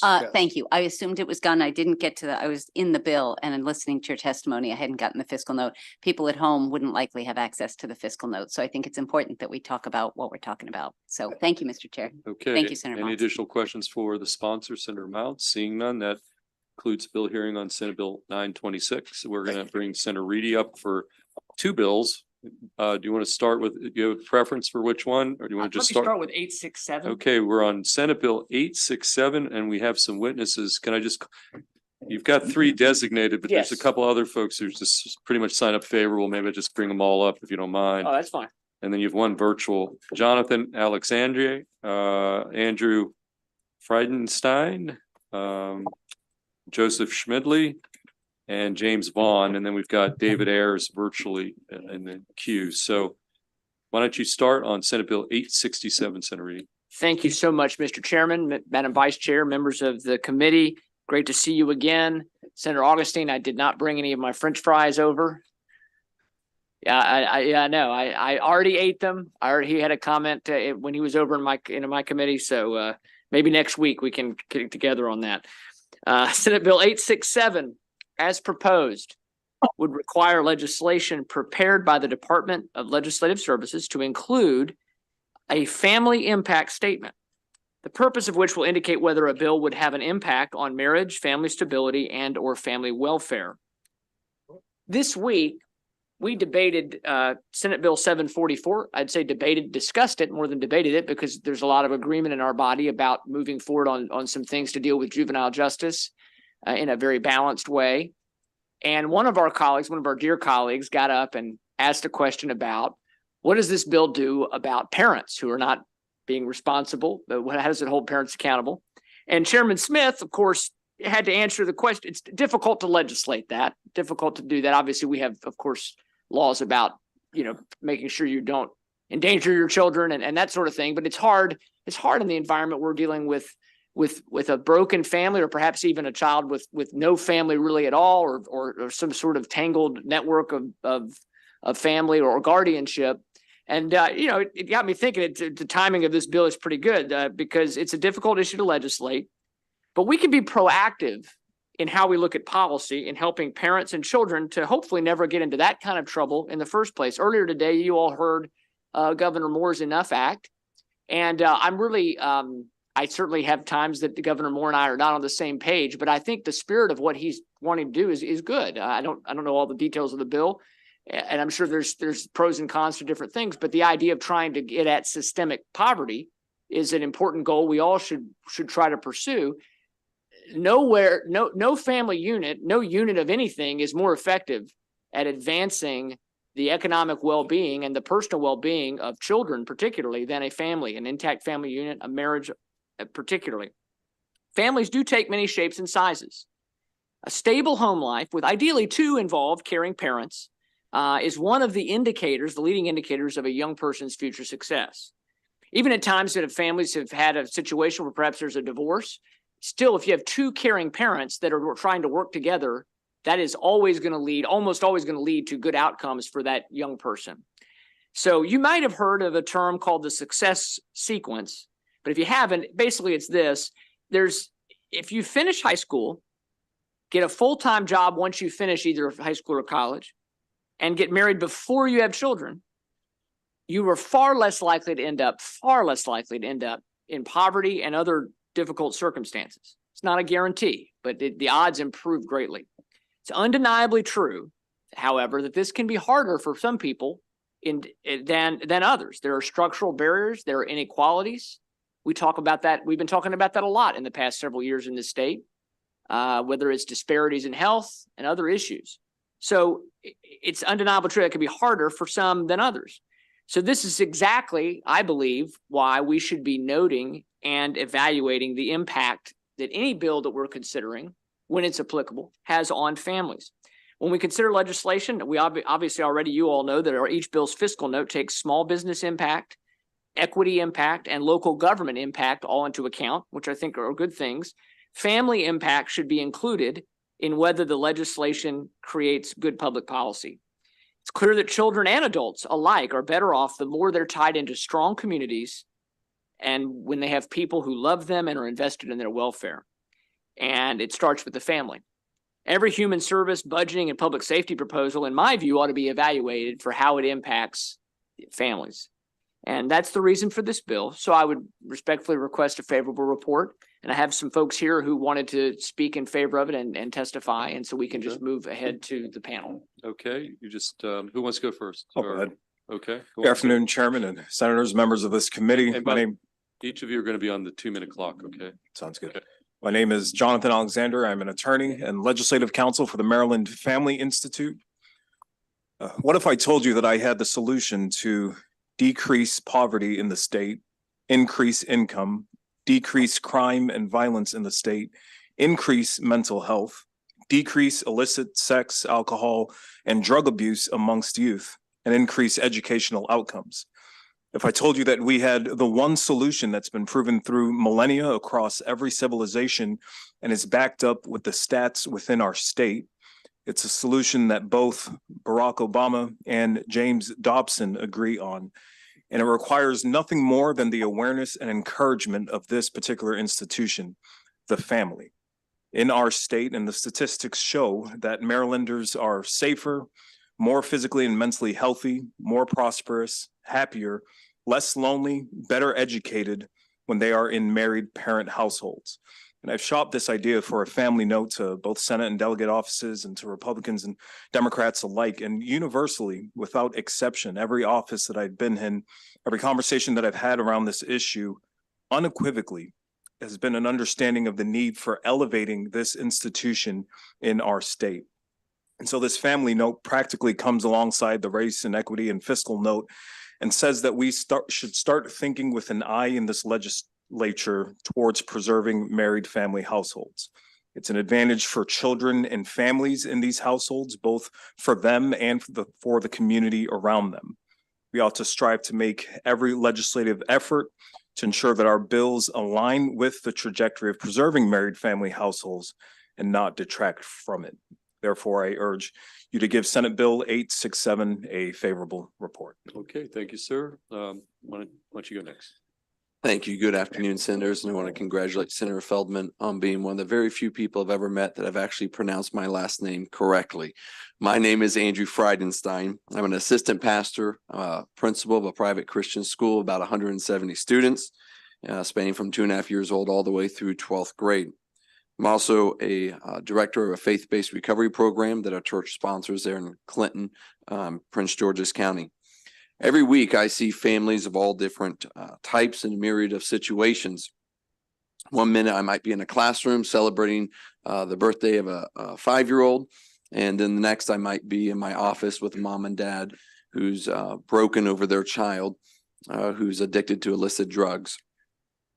And on a weekly basis, I see families at their highest and at their lowest. And throughout all of this, I'm constantly reminded that the family is the foundation of our communities and our civilization as a whole. Today, it may appear to some that the importance of the family is diminished. But as someone that is on the ground each and every day with hundreds of families, let me assure you, it has not diminished in importance. In a world of constant change and confusion, in reality, it's more important than ever. And from my perspective, it's absolutely appropriate and necessary to consider the impact a bill has on the family. To ignore the family is to ignore the foundation that our future is built upon. I encourage you to support the family today and help stabilize and secure our future. I respectfully ask you to support Senate Bill 867. Okay, thank you, sir. Tell us who you are and you've got 2 minutes. Yes, sir. James Vaughn, and great to see you. Thank you, Chairman Feldman, Vice Chair Kagan, and all the Senate members present today. I'm here as a pastor, a Christian, a happily married father of 3, a Marylander, a Marine from District 36, Semper Fi. I'm also a liaison for Maryland Baptists for Biblical Values with a growing number of churches across our great state, currently at 116 presently. I do want to say this afternoon, I'm delighted to be here.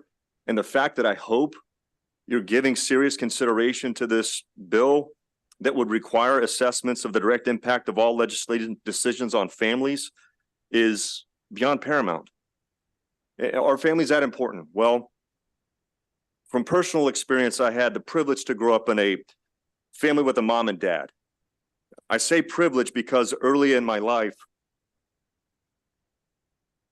our family was struck with tragedy when my biological father was murdered as a police officer.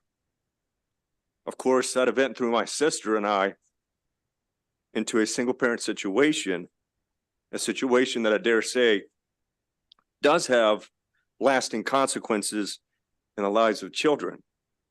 Of course, the outcomes have been well documented and measured in numerous studies that show high rates of poverty, higher rates of incarceration, poor academic performance, regardless of the metric that you use. And to quote a study published through the NIH, across numerous studies, children raised in single-parent families are at heightened risk for substance abuse, depression, anxiety, and externalizing behaviors and disorders. Again, not to blame them. I can gratefully say, though,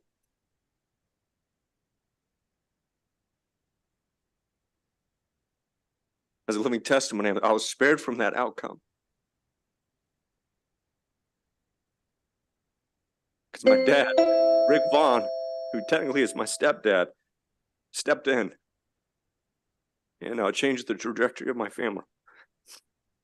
I'm just simply here to say, please don't dismiss the economic impact of your decisions when it comes to families. Thank you. Okay, thank you, sir. Okay, before we take questions, we do have another virtually David Ayers, who's part of your sponsor panel. Why don't we take his testimony, then we'll take some questions. Mr. Ayers, we could see you. You've got 2 minutes, okay? You're signed up favorable. Great. David Ayers. Good morning. I'm honored to speak in support of Senate Bill 867, which would require proposed legislation to include a family impact statement.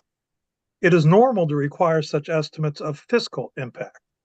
Family impact assessments would complement these. Why? Because in direct and indirect ways, strong 2-parent families positively influence fiscal prosperity and thus available tax revenues and likely state expenses, while their breakdown or abandonment has negative impact. However, healthy 2-parent families positively impact more than economics. They also contribute to human flourishing in numerous other ways that matter to people. So it makes sense to ensure that at the very least, legislation does no harm to them. A recent report that I authored for the Maryland Family Institute demonstrated this county by county in Maryland. Healthy 2-parent families were associated with wealth, poverty, with wealth, poverty, educational outcomes, crime, and more. In fact, one of the University of Maryland star economists, Melissa Kearney, recently published a book affirming many of these very same connections. This legislation does not stigmatize or harm those living in less than ideal family situations. It simply recognizes the especially indispensable role two-parent families play in fostering and maintaining social health. Who is not elevated by greater success in academics, occupation, lower crime and poverty, less isolation and loneliness, and so on? Strong families matter to all of these. The social science on this is indisputable. Senate Bill 867 is forward thinking. I hope that it will be passed in my home state. Thank you for the honor of speaking to you today. Okay, thank you, Mr. Ayers. I think I did call Joseph Schmidley. I think he signed up. It doesn't look like he's here, so. I think he had to leave. Okay, fair enough. Okay, these are the only witnesses on the bill. Questions for the panel? Senator Lewis Young. Thank you, Mr. Chair. Thank you for the bill. I certainly agree that our fiscal notes have some limitations. However, as you stated in your testimony, the term family is very subjective. I raised my daughter as a single parent, and I don't believe that in any way she suffered from not having a partner available. So I would like to recommend and see what you think about, instead of a family analysis, a health analysis. A health analysis would consider mental health and physical health. And physical health would consider environmental factors as well. So do you think perhaps a health analysis might be a more appropriate term and greater in scope? Well, I think it could be greater in scope. I don't know if it'd be a more appropriate term. Of course, we could talk offline a little bit more, but again, I think it's important to note that to me, this bill we're talking a lot about families and two-parent households, but my goal with this would be a family note would say how it would impact families of any shape and size. How can we make things easier on working families, better for families, if it's a single parent, if it's two parents,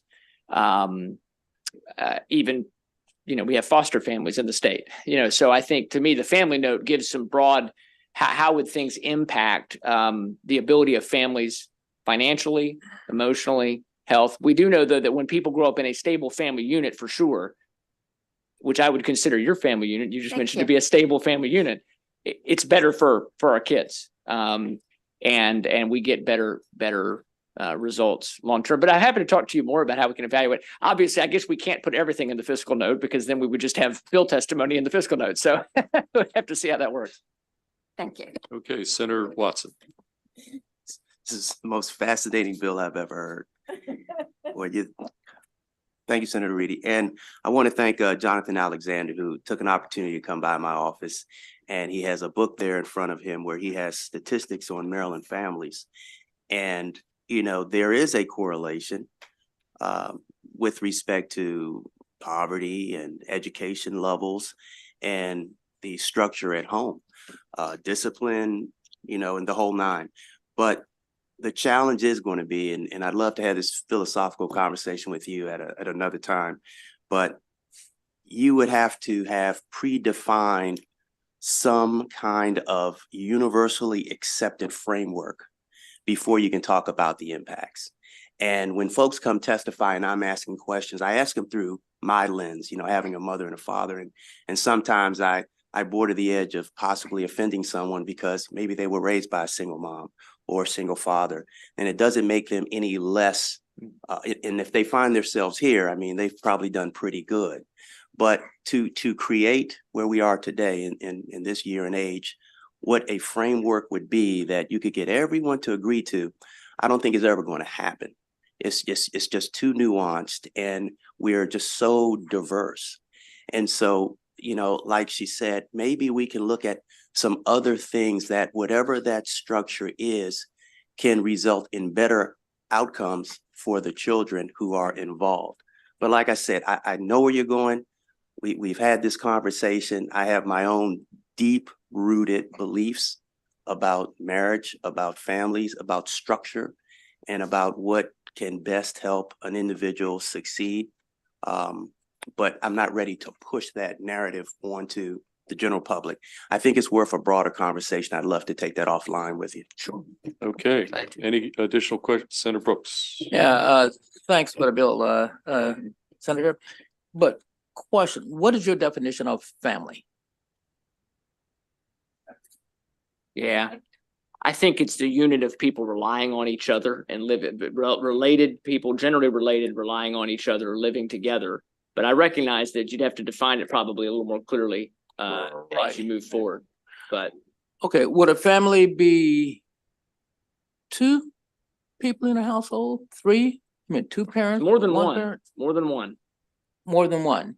Okay. I do Okay. appreciate if I can Yeah, just, I do appreciate the statistics. So the fact that this was a fact-driven, statistic-based study that sort of led to this impact note did demonstrate that the two parent households with the mother and father taking care of their biological children was what led to the best outcomes. And it does so in a manner that is never disparaging other family structures, but it does set that as a standard, the married mother and father for their biological children. And it's not so much the theory of it, it's the facts that reflect that in those settings, you see a 25% difference in exposure to violence and crime, a 50% less dependence on poverty or food stamps, 60% swing out of poverty, 50% less dependence on food stamps.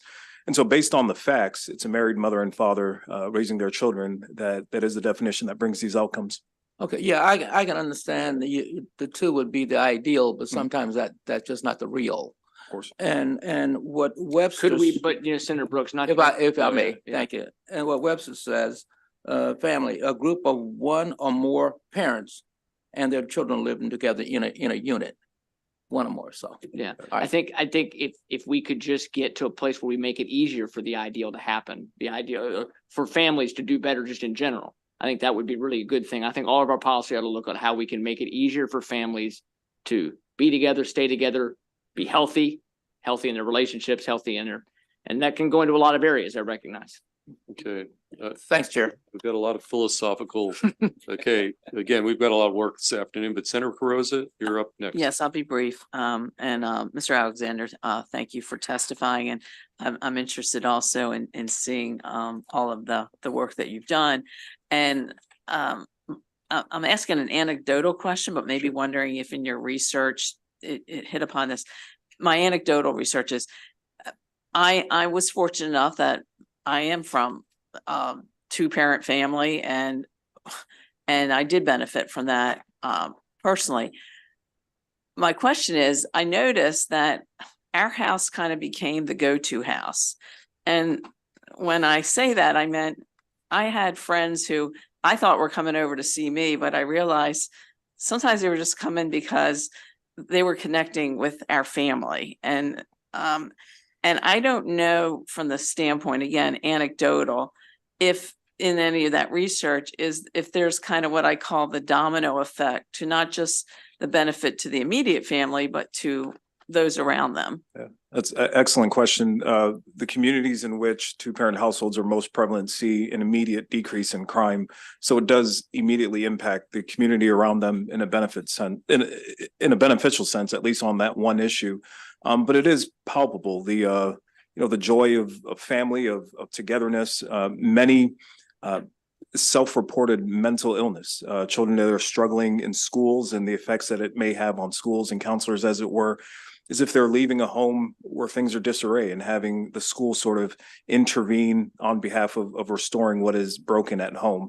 So at least in crime and in certain educational outcomes that does lead to mental health positively or negatively, we're seeing the strong family structure, literally county by county, anytime that's prevalent, lead to an increase in things that we are been pushing all morning here in this committee, and a decrease to things that we're really trying to push back against: poverty, crime, violence, all decrease when that family structure is prevalent. And it does have that domino effect. The streets that have this, my street's an all black street in Charles County. And quite literally every house is a two-parent household. And I can think of one particular anecdote that would narrow down on the person involved, so I won't mention it. But it was the difference between law enforcement intervening right away or saying, no, that young man has a dad at home that I can call right now and he'll be here. And before government had to get involved and really exacerbate a situation, because they knew that the first form of government was this intact family, they were able to refer that child back to his parents and solve the issue right there. So it works, and the statistics proves that this can be done everywhere in Maryland. Okay, thank you. While we're testifying, we've got a queue of senators lining up over here to get in, get their bills in. So any final questions for this panel before we move on? I want to thank you for your testimony. That concludes the bill hearing on 867. And Senator Reedy, you stay right there. And we're going to move to Senate Bill 1073. And I'm going to call up your sponsored panel on this one. Stephen Patton, Seth Lipko, John Kelly Jr. And that's your panel. We'll start there. There is one additional panel of favorables after this, but we're going to do your. Thank you, Mr. President, and Mr. Chairman. And as they come up, I will start so we can keep moving. Absolutely. Because I know you've had a long day. Yes, thank you, sir. So again, Chair Feldman, Vice Chair Kagan, members of the Senate Education, Energy and Environment Committee. I'm Senator Justin Reedy here to present Senate Bill 1073. This is a Senate bill about Article 5 conventions, but it is not a joint resolution. And it actually is, it's a little different approach. I know you've heard the bill before about Article 5 convention, which you've always tried to come and be able to talk to you about the issue that Article 5 convention seeks to remedy. But in this case, we're presenting this to offer a process to appoint a delegation to an Article 5 amendments convention of the U.S. Constitution. An amendments convention, as I know all of you recall from previous hearings about Article 5 convention, will be called when 2/3 of the state legislatures in this country, 34 of them, pass resolutions applying for a convention to propose amendments on the same topic, which serves as the meeting agenda. Each state would choose and instruct its delegation of commissioners who attend the meeting and work with other state delegations to hammer out the proposals there. Commissioners act as agents of their state legislatures. They only have legal authority to pursue that specified agenda that we would task them with in Maryland and act in pursuance of their legislature's instructions, and every state gets one vote in an Article 5 convention. Any proposals that are supported by a majority of the states at the convention then get submitted back for ratification to the states, and 38 states, as you all know from civics, have to ratify an amendment to the U.S. Constitution before it becomes part of our Constitution.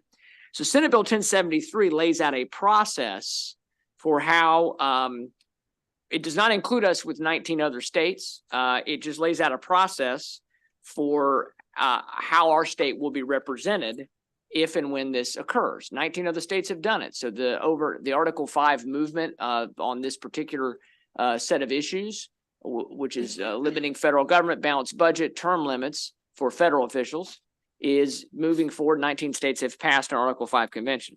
So this sets up this bill. It is not a resolution. It sets up, it requires us to appoint a delegation when the Article 5 convention is called, and sets up how that would happen.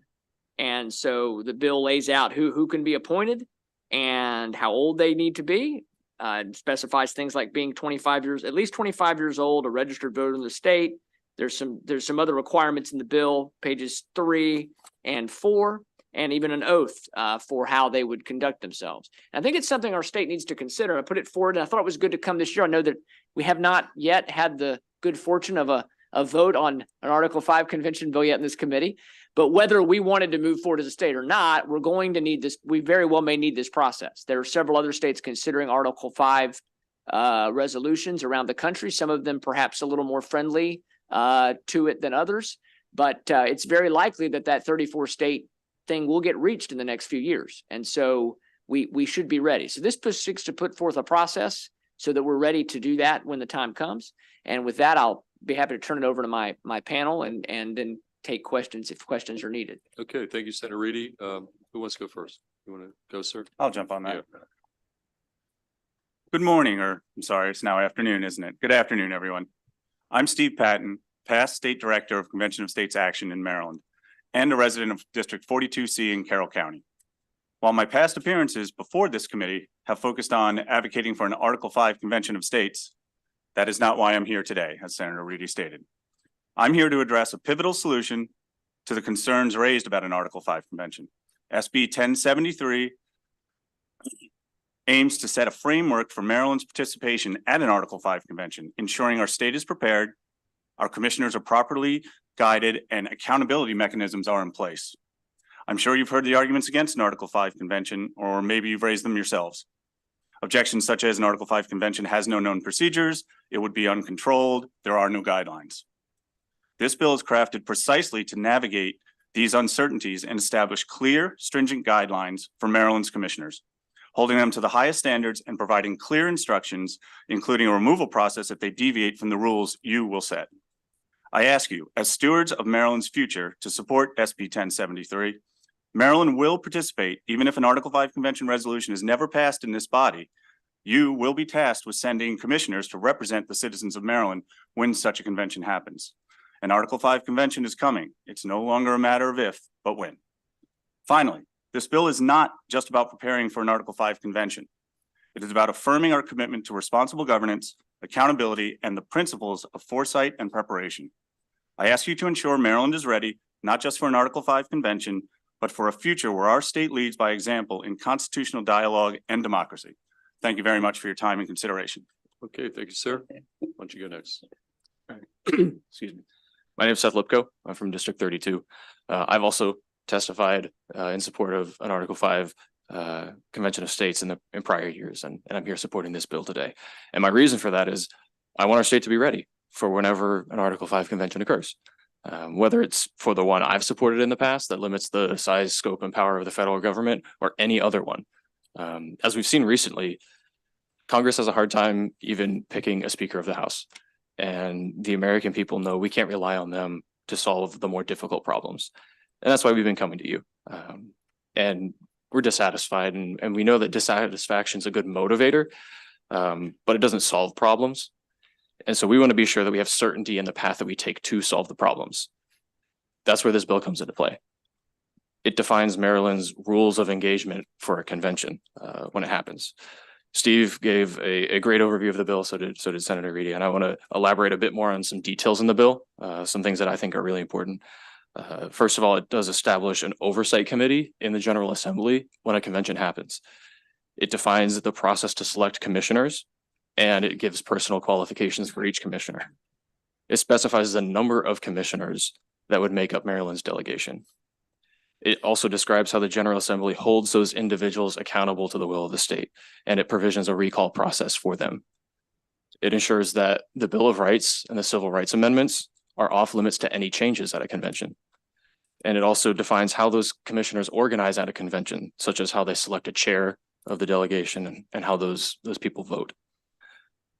This bill, it's vital to be prepared for the inevitable. And as we heard, whether Maryland itself holds an application for Article 5 or not, once 34 states agree to meet, we're all invited. And when this happens, I want Marylanders across the state to be proud that our state's ready to rise to the occasion and show that we care enough about our nation to be ready to solve the problems that Congress will not. Please support this bill. Thank you. Okay, let's go to the end of the table, sir. Tell us who you are. My name is John Kelly Jr. Was born and raised in Maryland. I grew up in Greenbelt and went to DeMatha High School. I'm the oldest of 12 children and the father of 5, being married 41 years to my wife, Debbie. After high school, I became a union electrician through Local 26. I started my own company, Kelly Generator and Equipment, in 1992 with 2 employees. And 31 years later, we have just over 100 employees both in Maryland and Pennsylvania. I have had many opportunities to interface with state and federal government representatives as both a private citizen and as a business owner, which has led me to the conclusion we need term limits at the federal level. The government in our country was meant to serve and protect the private citizens in the private sector, and the only way to get more needed private sector experience in government is through term limits. By letting new people serve every few years and then return to the private sector, new talent can then bring in current business and education experience, thereby helping the communities around us. What we have now are career politicians who have little to no understanding of private sector needs. Most every business owner I know will attest to the very poor results the government is producing now and throughout my lifetime, regardless of party affiliation. It is clear to me that a convention of states in Article 5 is the only way at this time to have term limits assured, as federal legislators will never term limit themselves out of a job. I urge you to pass SB 1073 to put guidelines around such a convention to ensure it is kept within the subject matters of fiscal restraints, overreach, and term limits at the time the Convention of States is called. Thank you. Okay, thank you, sir. Questions for this panel? Okay, seeing none, thank you. We do have one additional panel of favorable witnesses before we get to Senator McKay and Folden's bills. We've got Sandra Worsham, Ms. Worsham, Paul McCree, Nancy Dahl, and Will Zwart. Those are the four final witnesses on this bill, all signed up favorable. And ma'am, why don't you start off? You each are going to be under the 2-minute clock, and that'll be the extent of testimony. And then we'll go to next bills. Okay. Yes, sir. Thank you. My name is Sandra Worsham, and I vote in District 15. I decided to come today to testify because I believe that we have a lot in common. I believe we all have families. Yeah, just and- put the mic a little closer. Thank you so much. I believe we all have families and people depending on us to do our jobs well, to take care of them and to protect their future. I think that we all want to live and retire and leave behind a free society and a safe United States. But one big difference is that you guys have the power and the opportunity to protect our rights and to make sure we do leave behind that free and safe society. So that's why I'm here today. I believe that our federal government thinks that it can do its job better than you, probably than any state. They seem to continually encroach on our rights and impose regulations that have no elected leadership approval through their agencies and others. That's why I support the Convention of the States. That's why I support this bill. And I think a lot of people agree with me. 19 Convention of States applications have been filed whose purpose is to limit the federal government's scope, size, and power. It's obvious to me that voters want the federal government out of your back pocket and our back pocket. We want them to do their work and not overstep their boundaries. We want to see change. And I think change can happen if Maryland will join the other numerous states that have already passed their resolutions and takes the action permitted to it by Article 5. We may have different opinions about just how much the federal government has increased the scope of their power beyond what was originally intended. But I think we can agree that if no action is taken, it'll only get worse. And so I hope you'll lead and pass this bill out of committee and allow the floor to engage in a full debate on the delegation to the convention and to put the legislation in place to provide a framework for the convention when it's called, so we can be a leader in that effort. Thank you.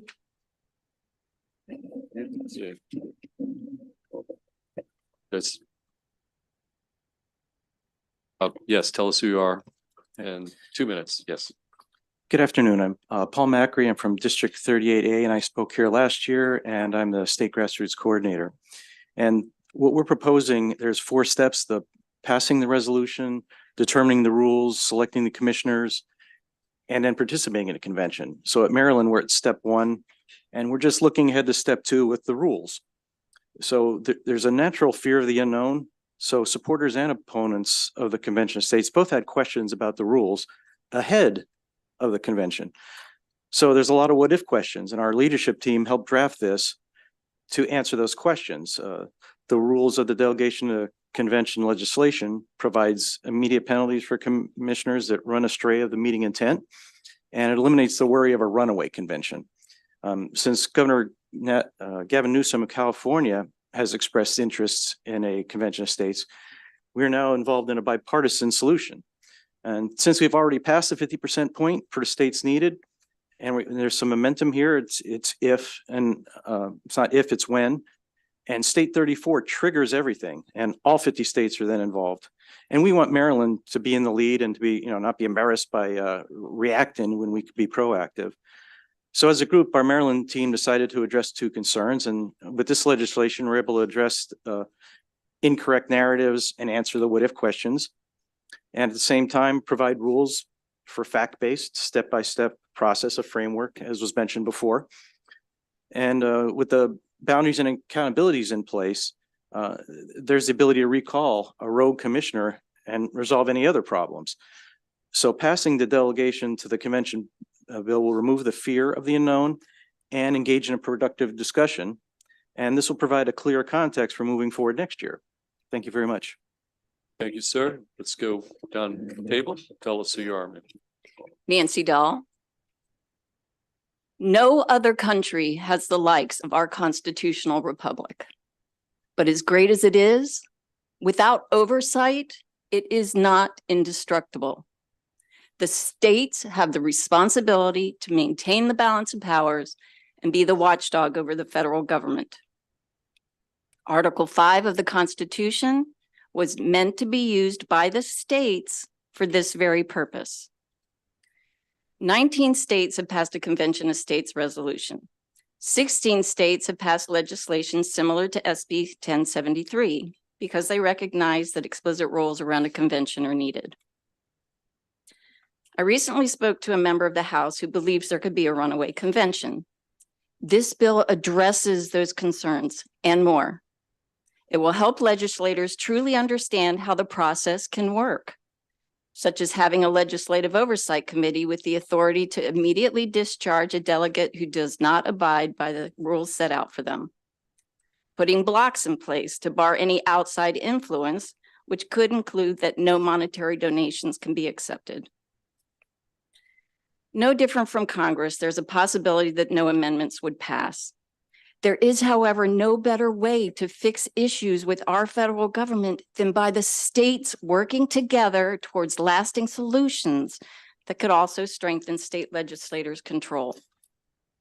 With your decisive action, Maryland can be a leader in becoming prepared and knowledgeable about how to hold a convention of states and have it run smoothly. With the guidance and knowledge that can be gained via this bill, Maryland can move forward with clarity in this process. Please vote in favor of this bill to assist Maryland in paving the way and setting standards that would be powerful and profound. Thank you.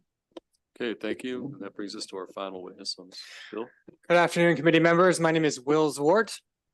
I am testifying in favor of this bill. I'm from District 36. I've been with Convention of States for 3 years now. I won't take up too much time because I only have 3 things to say. Number 1, the Convention of States is inevitable. Only 15 more states need to pass the resolution. There are very active teams in legislation in all 50 states. There are 2.5 million supporters from every belief, race, gender, and political party, and these numbers are increasing by the day. Hundreds of legislators like yourself are beginning to see the writing on the wall, as are leading constitutional and political experts who say that the convention will happen and probably very soon. Number 2, with this in mind, Maryland needs to be prepared. Even if we don't pass the resolution, though of course we should, other states will, and we can't be caught unprepared. That's why I strongly advocate for SB 1073. Maryland must have a voice at the inevitable convention, and we must have a way to hold those commissioners we send accountable. This legislation will reinforce an already concrete process by ensuring those commissioners are beholden to you, the General Assembly, and not under the influence of special interests or, let's say, radical groups to pass one-sided amendments. The convention is coming and Maryland must be prepared. Number 3, I just want to thank everyone for your time and assure you that Convention of States is the only democratic solution to the problem of Washington's extremism. And it's a process that has plenty of precedent and is so heavily supported by both sides of the aisle that it will eventually happen. The question is, will Maryland be caught unprepared, or are we going to be fully equipped to participate in one of the most important political events in American history? And we can do that with SB 1073. I urge you to vote favorably. Thank you. Okay, thank you, sir. Any questions for this panel?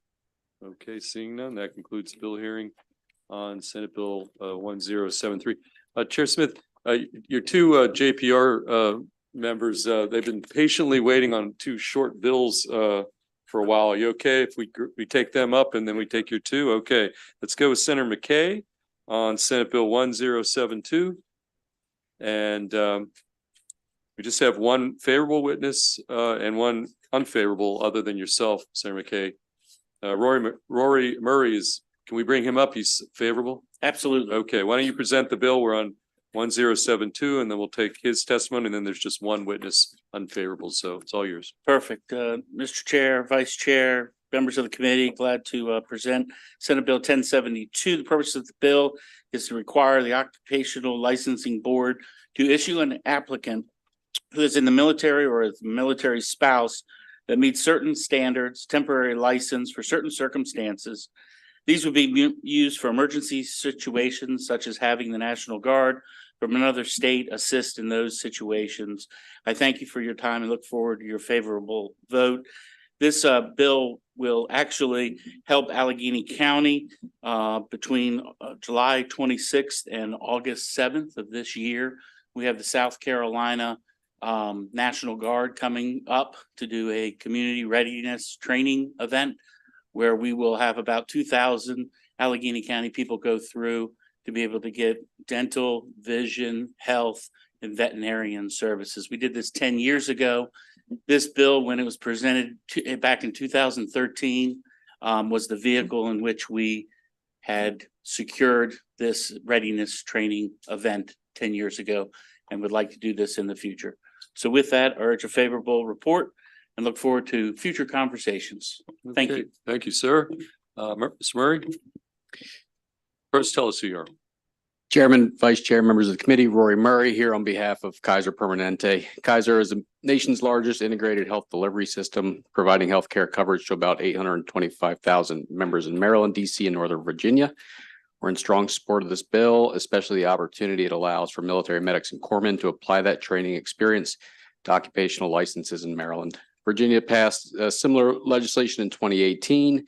And as of now, the Virginia program has partnered with 14 health systems in the state where qualified applicants can work under the supervision of a physician, podiatrist, or nurse. We've also supported similar legislation that passed in Georgia earlier this month. The program is fairly easy to set up.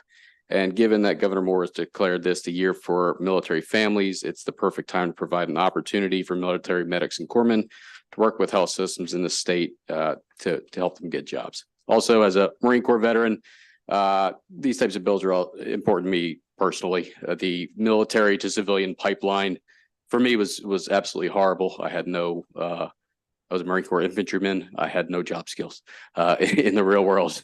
I can carry heavy things and shoot big guns. That's about it. So to see these types of pipelines set up and whatever machinations they may be are always great to see, and we support this bill. Okay, questions for Senator McKay, the sponsor, Mr. Murray? We've got Vice Chair Kagan. Thank you, Mr. Chair. Mr. Murray, if you said you have no skills and now you're lobbying, that's Look a at me little now. scary. I wonder, you're saying that Kaiser's for it, Kaiser Permanente, my healthcare provider is for it. And I'm noting that the Board of Nursing and the Board of Dental Examiners, which would both be covered in this bill, are both opposed. And I just scanned their testimony. Can you just speak? Oh, and the Board of Pharmacy. Anyway, there are a lot of folks who have concerns about it. Can either you or the good senator speak to that? What are they missing? I can't. I just know that for us to get approved 10 years ago, this was the vehicle which we used this bill to craft a particular, basically emergency carve out. And so I look forward to working with you to address their issues, but also be able to allow the people of Appalachia to get some free medical services, approximately 2,000 of them this summer. Okay, thank you. Mr. Mayor. Okay, any additional questions for this panel? And we've been joined, by the way, this is jointly signed with the Finance Committee. Senator Guile has joined us. Okay, we do have one unfavorable from the Board of Nursing, Rachel Sherman. Sherman, why don't you come up and you can shed some light on Board of Nursing's unfavorable position on this bill? Written testimony, there is, correct, there's written testimony, I understand. Okay, tell us who you are and you've got 2 minutes. Sure. Good afternoon, Chair, Vice Chair, and committee members. My name is Dr. Rachel Sherman. I'm here representing the Board of Nursing. I'm also an Army veteran. I've been a nurse in the state of Maryland for greater than 10 years. I'm also a family nurse practitioner. We've had the opportunity to review this bill, and there are some things that are greatly concerning to us. The bill requires an occupational licensing board to issue a license, certificate, permit, or registration to an applicant who is military trained or who is a military spouse if the applicant meets certain requirements. And although the board supports the practice of reducing barriers to licensure and certification for military members and families, we nonetheless have serious concerns about this bill as it is written. The bill places an equivalency between the completion of military training or specialty and civilian practice standards, and we know that they are not the same. These standards are not identical. Further, the legislation fails to specify an educational requirement. Educational requirements are a significant feature of our standards for licensure and certification for nursing and related professions, and the board is concerned that the aspects of this bill pose a danger to the public and those who rely on medical professionals who are trained thoroughly through a standard and vigorous process. We're more than happy to work with the senator, but as this bill is written, we have grave concerns as to how this can affect the public and the constituents that you represent. Okay, thank you. Questions for Ms. Sherman? Okay, seeing none, thank you. That is the extent of the testimony on Senate Bill 1072. We're going to next move to Senator Folden, and then we'll get to Chair Smith's bills. Senator Folden, I've got a panel. Yes. Kevin Grubb, Cherokee Moats, Stephen Rosina, Ray Kelly, and there's one additional witness signed up from the Department of Veterans Affairs for information purposes only, and that's testimony on this bill.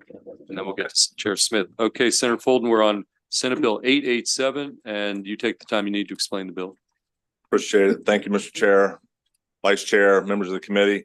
It's always an honor being here. For the record, William Folden, Senator for representing Legislative District 4 in Frederick County. Before you today is Senate Bill 887, dealing with the Veterans Affairs and responses to assist arrested veterans and veterans in crisis. Purpose is simple. We have veterans returning home from overseas after 2 very long wars that our members were a part of, and we want to establish a process for our first responders in dealing with these veterans coming into contact with veterans in duress and being able to facilitate them to the proper organizations for services. This bill, I guess I'm kind of disappointed today. And the reason I'm disappointed is that the Maryland Veterans Administration has taken a stance that they just want to provide information. And that's disappointing to me because their role is to help and support our veterans. It's their commitment. It's our oath.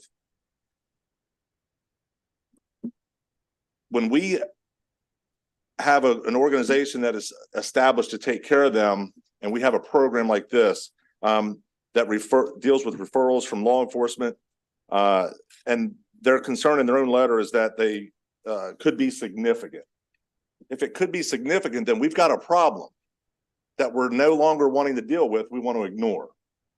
And as men and women that have returned home in service to our country and others, and I see people around here that have been a part of that group that's returned home to a nation that was less than enthusiastic about their return, it's not easy. It's not easy. The department responds to the VA, Maryland VA responds to inquiries from veterans seeking information on benefits, and no Maryland Veterans Administration program has care coordination specific to justice-involved veterans in its mission. Well, they should. We worry about every other class of incarcerated or member of our society that comes into conflict with law enforcement.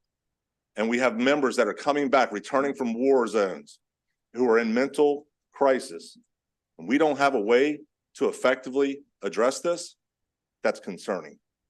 Our service members have been overseas for over 20 years. 20 years. This is not a feel-good bill. This is a bill that creates substantive changes to the law enforcement responsibilities and partners our VJOs, our Veterans Justice Officers that are in the United States Veteran Administration, which we have a very large facility in Baltimore. We have multiple VA clinics around the state to help with these issues to help get these service members in contact with the resources they need. Currently, in closing on their letter of information, the Maryland Veterans Administration is going to say that they do not have subject matter expertise on staff to write crisis de-escalation curricula as proposed with SB 887. I don't even know if you all got this. I was told that this was given to me from their letter. I don't know if it made it to the committee. That also is not an issue here. This the Maryland Police Correctional Training Commission and Police Training Commission already has an approved 3-hour training class written and established and accepted, approved to be taught by law enforcement or to have training and get training in service credit hours for that training. This training was provided already as a this training was presented to members of the University of Maryland Baltimore Police Department. And it was done as kind of a trial to see if is there a meaning, is there purpose, is it efficient, is it effective? And overwhelmingly, I can tell you that members of that department came back with responses of excellent appreciation and feedback, partly in relation to their proximity to the VA, which is in the middle of Baltimore, as well as the ideas of being able to identify service members in crisis, how to position your body, things of that nature that a veteran might see as aggressive because of their training, and how to soften and de-escalate those situations. This is not only about the response and the de-escalation, but it creates the contacts through the United States VA with the Veterans Justice Officers Administration to assist former service members in crisis. This is our responsibility. That's why we're all here. We do many, many things, but this is one of them also. Veterans volunteer to protect and defend the Constitution of our country with an oath and service up to the value of their own life. When they return home, it is our oath as a grateful nation to assist them with the resources, services to be reintegrated into society smoothly and transition to services for those that are struggling with that reintegration. And with that, Mr. Chairman, I would humbly request a oh my goodness, favorable report on Senate Bill 887. Of everything I wrote down, I probably should have written favorable. So, okay, that said, Senator Folden, we're just gonna we'll go through the panel, then we'll take some questions. Sir, why don't we just go through the table, and each of you are going to be on the 2-minute clock. Okay? Chair, Vice Chair, members of the committee, my name is Cherokee Moats, a medically retired Army combat veteran with 3 deployments to Afghanistan, where I directly engaged with our nation's adversaries. This firsthand exposure to combat has deeply informed my understanding of the crucial need for programs designed to aid military veterans and their transition back to civilian life. I've experienced and observed the profound impacts of war on individuals, including the challenges and frustrations that come with adapting to life after service. Currently, I work for the Independence Fund and First Responders Action Group, national nonprofit organizations that have a proven track record of collaborating with our VA and community care partners. Our mission is to facilitate veterans' navigation through the complexities of federal and local resources, especially those who become justice involved. Our foundation lies in the genuine experiences within the corridors of Walter Reed, committed to serving the most worthy population and our first responders to make a difference in our criminal justice process. The hallmark program, the Veterans Justice Initiative, was initiated in North Carolina in 2021, exemplifies our dedication to providing critical support, resources, and assistance nationally to both first responders and veterans. Born from real lived experiences, the program has led to tangible improvements and interactions between our first responders and our veterans facing crises, thanks to comprehensive training. With over 399,000 veterans residing in the state of Maryland, there lies an immense opportunity to extend our support and commitment. The goal is to enhance the quality of life for veterans and first responders, thereby positively impacting the broader community. We are dedicated to uplifting those who have served our nation, ensuring they receive the respect, support, and resources they deserve to thrive post-service. Thank you, and I ask that you please vote in favor for SB 0887. Okay, thank you for your testimony. Let's just go down the table here. Yes, sir. Good afternoon, Chair, Vice Chair, members of the committee. My name is Stephen Rosina. I am not a veteran, but I have spent the last 13 years as a police officer just outside of North Carolina. I'm also the son of a United States Marine. As a police officer and a use of force instructor, I have seen firsthand the limited opportunity we have to make a difference with a veteran in crisis. We have three options. We can make an arrest, take them to the hospital, or just leave them. I have taken those experiences and now I serve as the director of the Veterans Justice Initiative with the First Responders Action Group. Since the passing of the No Veteran Left Behind Act in North Carolina and the creation of VJI, over 3,000 North Carolina law enforcement officers and first responders have been trained in the de-escalation of veterans in crisis. This class consists of training of military culture and an in-depth review of PTSD, TBI, and substance abuse issues and how to utilize the resources that are available to our veterans. The goal is to help our officers deal with the root cause of crisis and criminality and to decriminalize mental health issues. We have found that the cost of incarceration for one individual is around $50,000 a year. In just over 1 year, the Veterans Justice Initiative has worked over 230 cases. Of those 230, over 40 of those veterans, due to their charges and due to a successful diversion, we were able to save the state of North Carolina over $2 million in incarceration costs. Our program provides first responders additional options to address the root causes of veterans encountering the criminal justice system. Thank you for your time. Okay, thank you, sir. Why don't you go next?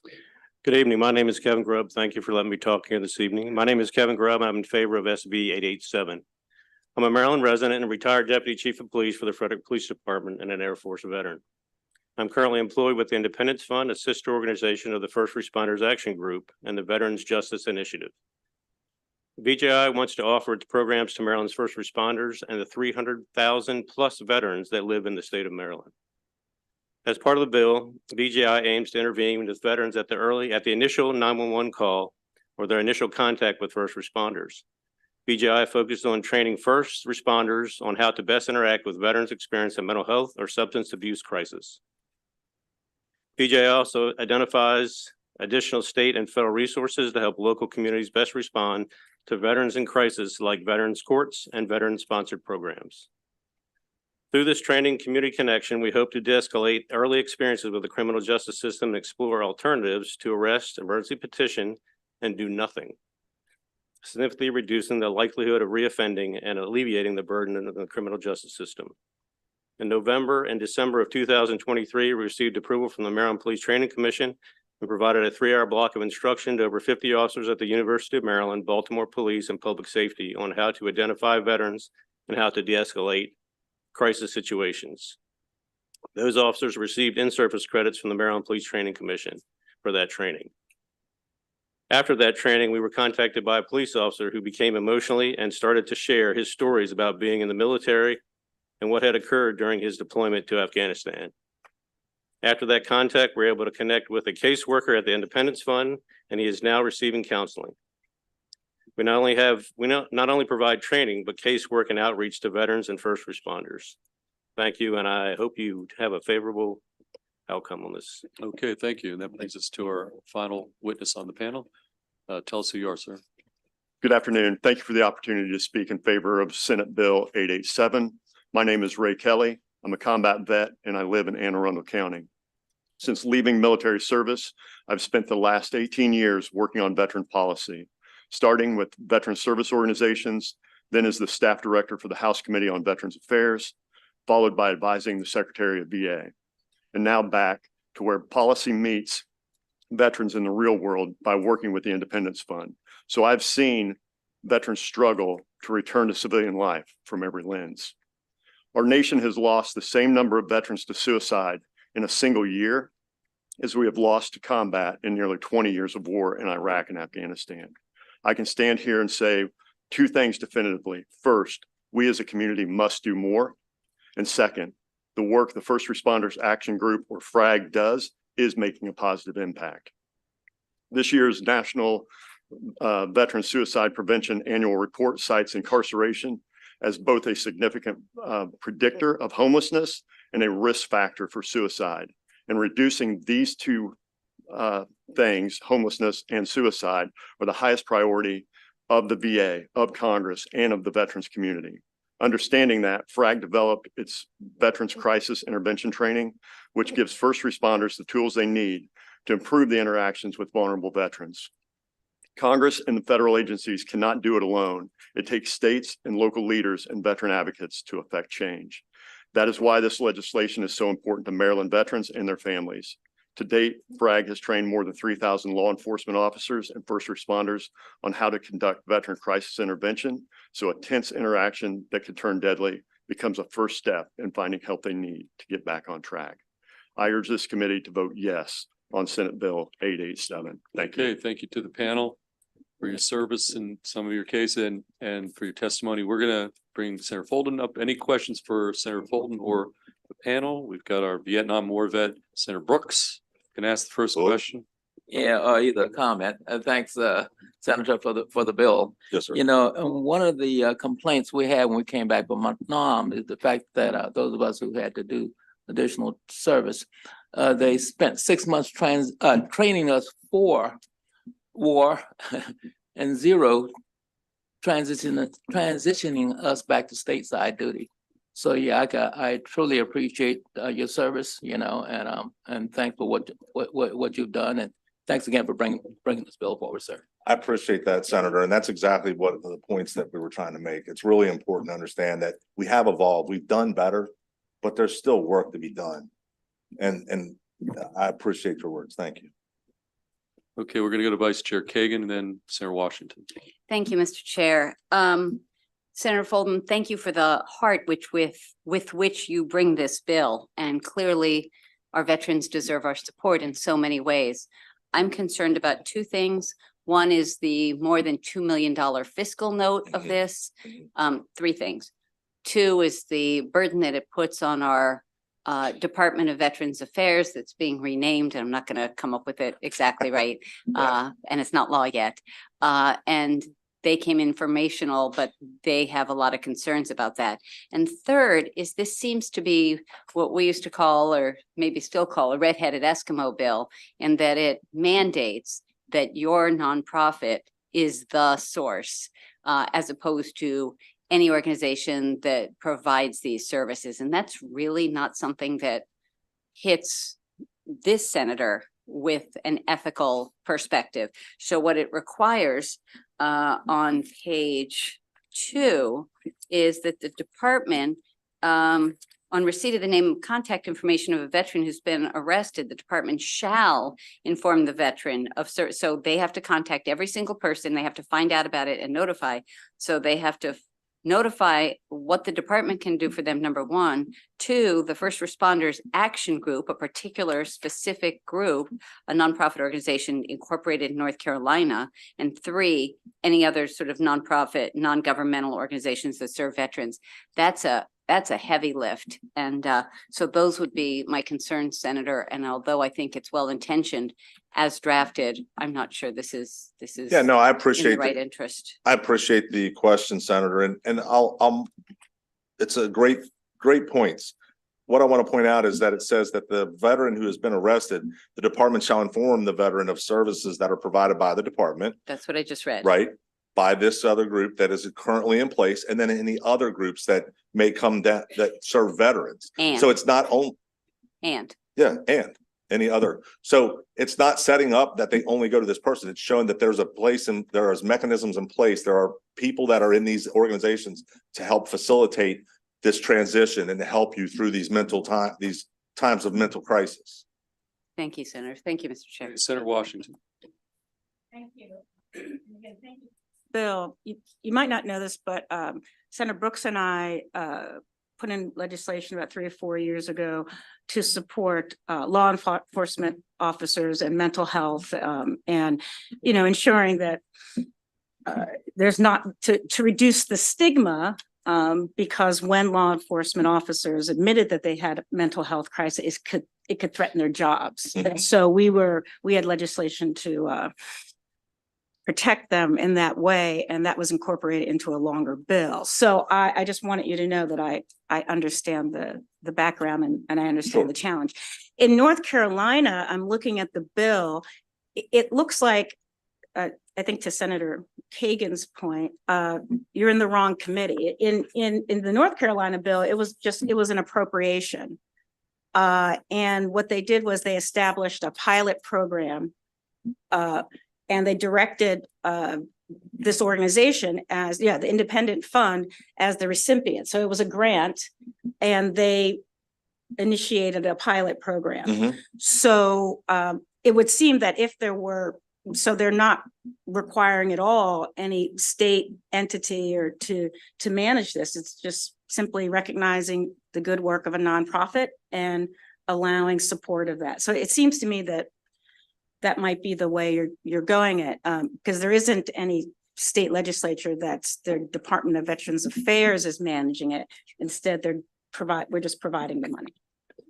Yeah, I mean, thank you for the question. That's an excellent point. We had talked about that and as well. Was set up as a pilot program, and because of some of the really amazing stories that came out of it with veterans in crisis, veterans with service dogs who were in contact with law enforcement, who had their dog taken away from them and put in the pound. And while they were incarcerated, they were going to put the dog down. These dogs are a part of their family. And so being that this group was available, they were actually made aware of it, and through this program to go and secure the dog and reunite the dog with the veteran, because it's mental crisis is a very, very difficult thing for those service members coming home from overseas, especially those that depend on a service dog as a part of their daily function. It's not just their pal. Right. It's a part of their daily function. I was just saying, I would support this as a budget initiative. Yeah, as no, creating a and whole so new program through deep. I think that's. And what was funny is, Senator Smith and I were actually just over on the side talking about this, about saying, I don't know how I got here, how to get to this committee, but I do want to just, in closing, if there's no other questions, but there's one officer that at the department that had this training. I want to make sure that it goes beyond even just the contacts with veterans on the street. There was an officer that had served in Afghanistan, and he was struggling. He was losing sleep. He wasn't getting the services that he needed. And just through this program, this class he attended for 3 hours, by the end of that, he had been provided direction to the VJO at the USVA and is now in the program with them and getting the services that he needs to help him cope with all the horrors of war. Right. And so it's a really important thing. And with that, I mean, I really appreciate the questions, and I appreciate the support and other measures. And I look forward to finding, solutions moving forward to really continue to move the needle for those that serve us. Yep, thank you. Thank you. Yeah, absolutely. Thank you, Senator. Okay, see no further questions. Thank you again for the testimony. We just have one final witness from our Department of Veteran Affairs, Dana Burrell. Why don't you come up here? You're signed up just for informational purposes, so why don't you provide us that information, and then that'll be the end of this bill hearing. So, Ms. Burrell. Good afternoon, Chair Feldman and Vice Chair Kagan and members of the Education, Energy, and the Environment Committee. My name is Dana Burrell. I serve as the Director of Communications, Outreach, and Advocacy for the Maryland Department of Veterans Affairs, where I have served for a little over 10 years. On behalf of the department, I would just like to offer some information regarding Senate Bill 887. As has kind of already been described, this bill seeks to require our department to receive referrals from state and local law enforcement agencies following the arrest of an individual who self-identifies as a veteran, contact each veteran, and provide them with information on MDVA and other organizations serving veterans, as well as on a specified nonprofit organization, the First Responders Action Group. The first iteration of this bill would also require the department to work in consultation with the Maryland Police and Correctional Training Commission to write and administer training, establish methods for data collection, and evaluate program implementation. We are a small state agency, and at present, we do not have programs or positions with the required subject matter expertise to implement this bill. Should an appropriation be made to this program, to either the Training Commission or the department for its implementation, we would need additional staff. With approximately 140 state and local law enforcement agencies and more than 16,000 sworn officers in Maryland, the number of referrals received from law enforcement could be significant. While the department responds to inquiries from veterans seeking information on benefits, no MDVA program currently provides care coordination specific to crisis stabilization or to justice-involved veterans. Also of note, the State Department of Health already administers a program that provides care coordination and behavioral health service administration.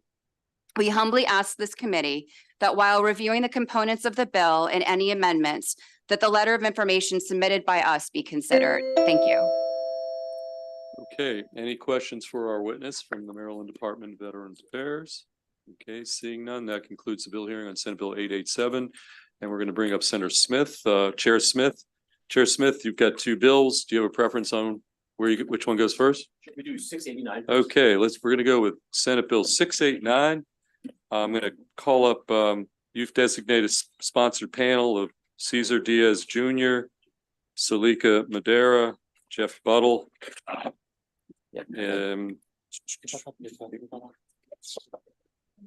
Let's see. Anybody else you want to bring it up to the table? Feel free to do so. Well, good afternoon, everyone. Cesar Diaz is there a junior and a father? Okay. Yes. Gotcha. So we got Cesar Diaz, Cesar Junior, Salika Madera, and okay, whoever else you want to bring up. Okay. Okay. Perfect. So again, we're on Senate Bill 689 and Chair Smith, it's all yours. All right. Good afternoon, everyone. Mr. Chair, Madam Vice Chair, members of the committee. Senator Smith here to enter into the record, Senate Bill 689.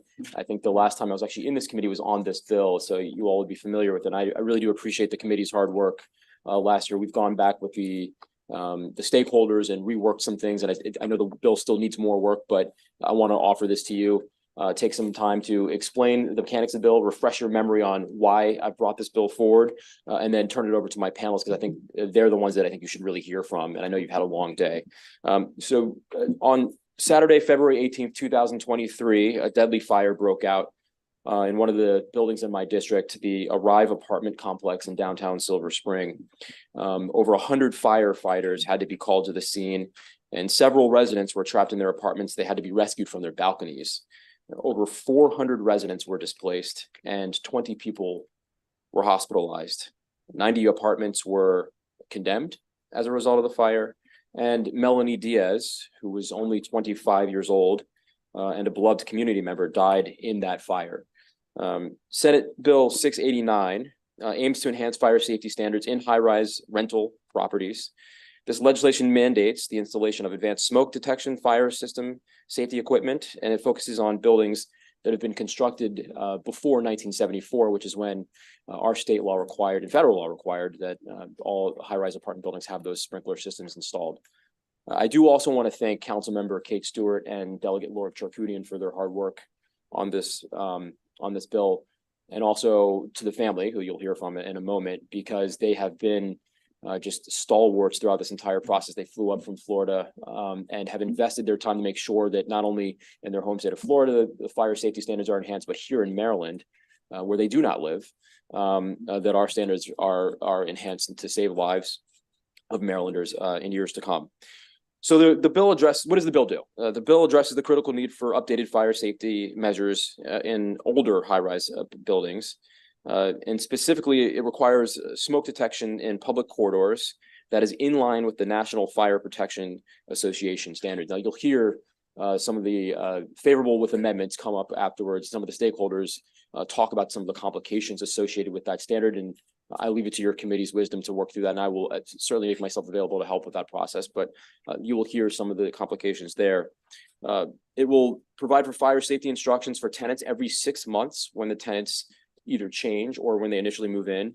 This instruction will include identification of the occupant notification system and evacuation routes, emergency lights and all the common egresses based on codes and regulations with regard to in association with the NFP.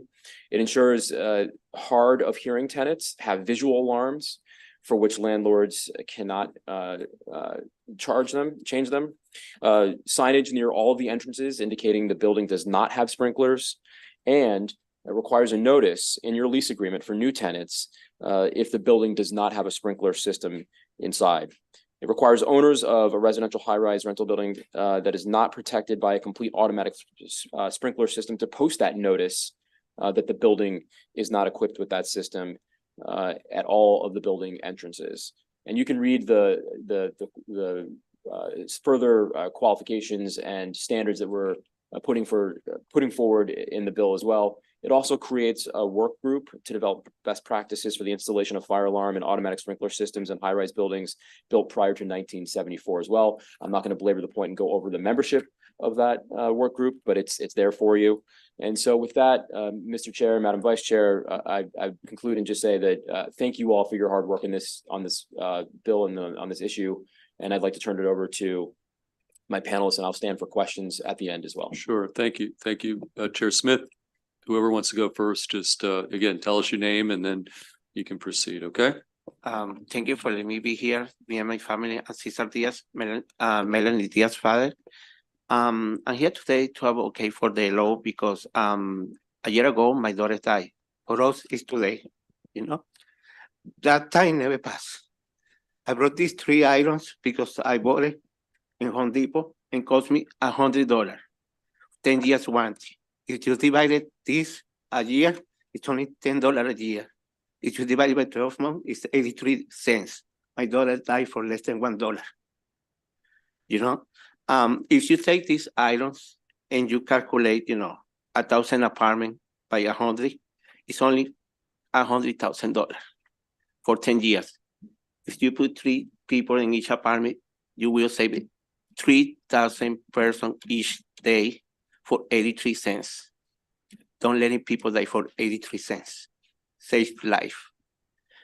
After my daughter passed this year, 12 more fires happened in the same building and nobody's doing anything. I find out last weekend the building sued a tenant because he didn't pay the rent, and the judge talked to the lawyer and said, do you know you have the license expired for 1 year? He didn't know that. And they still rented apartments without letting know people they don't have safety there and still spend money.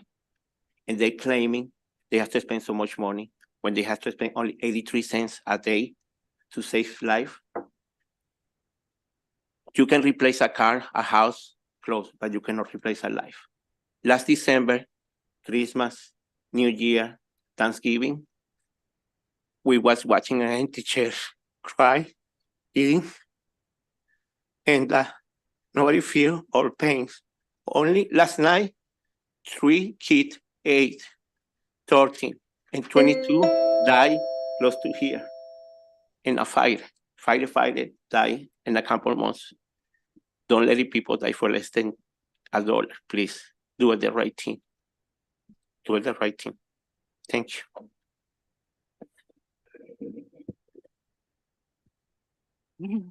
Hi, good Yes. afternoon. I'm Zuleika Madera. I'm Melanie Diaz's mom.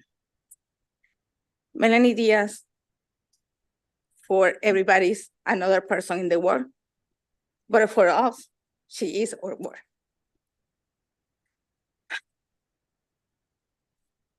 According to Melanie, Maryland State Fire Marshal official, in 2022, 61 fires happened in Maryland State. 66 people died. In 2023, you have 61 fires, 70 people died in 2023.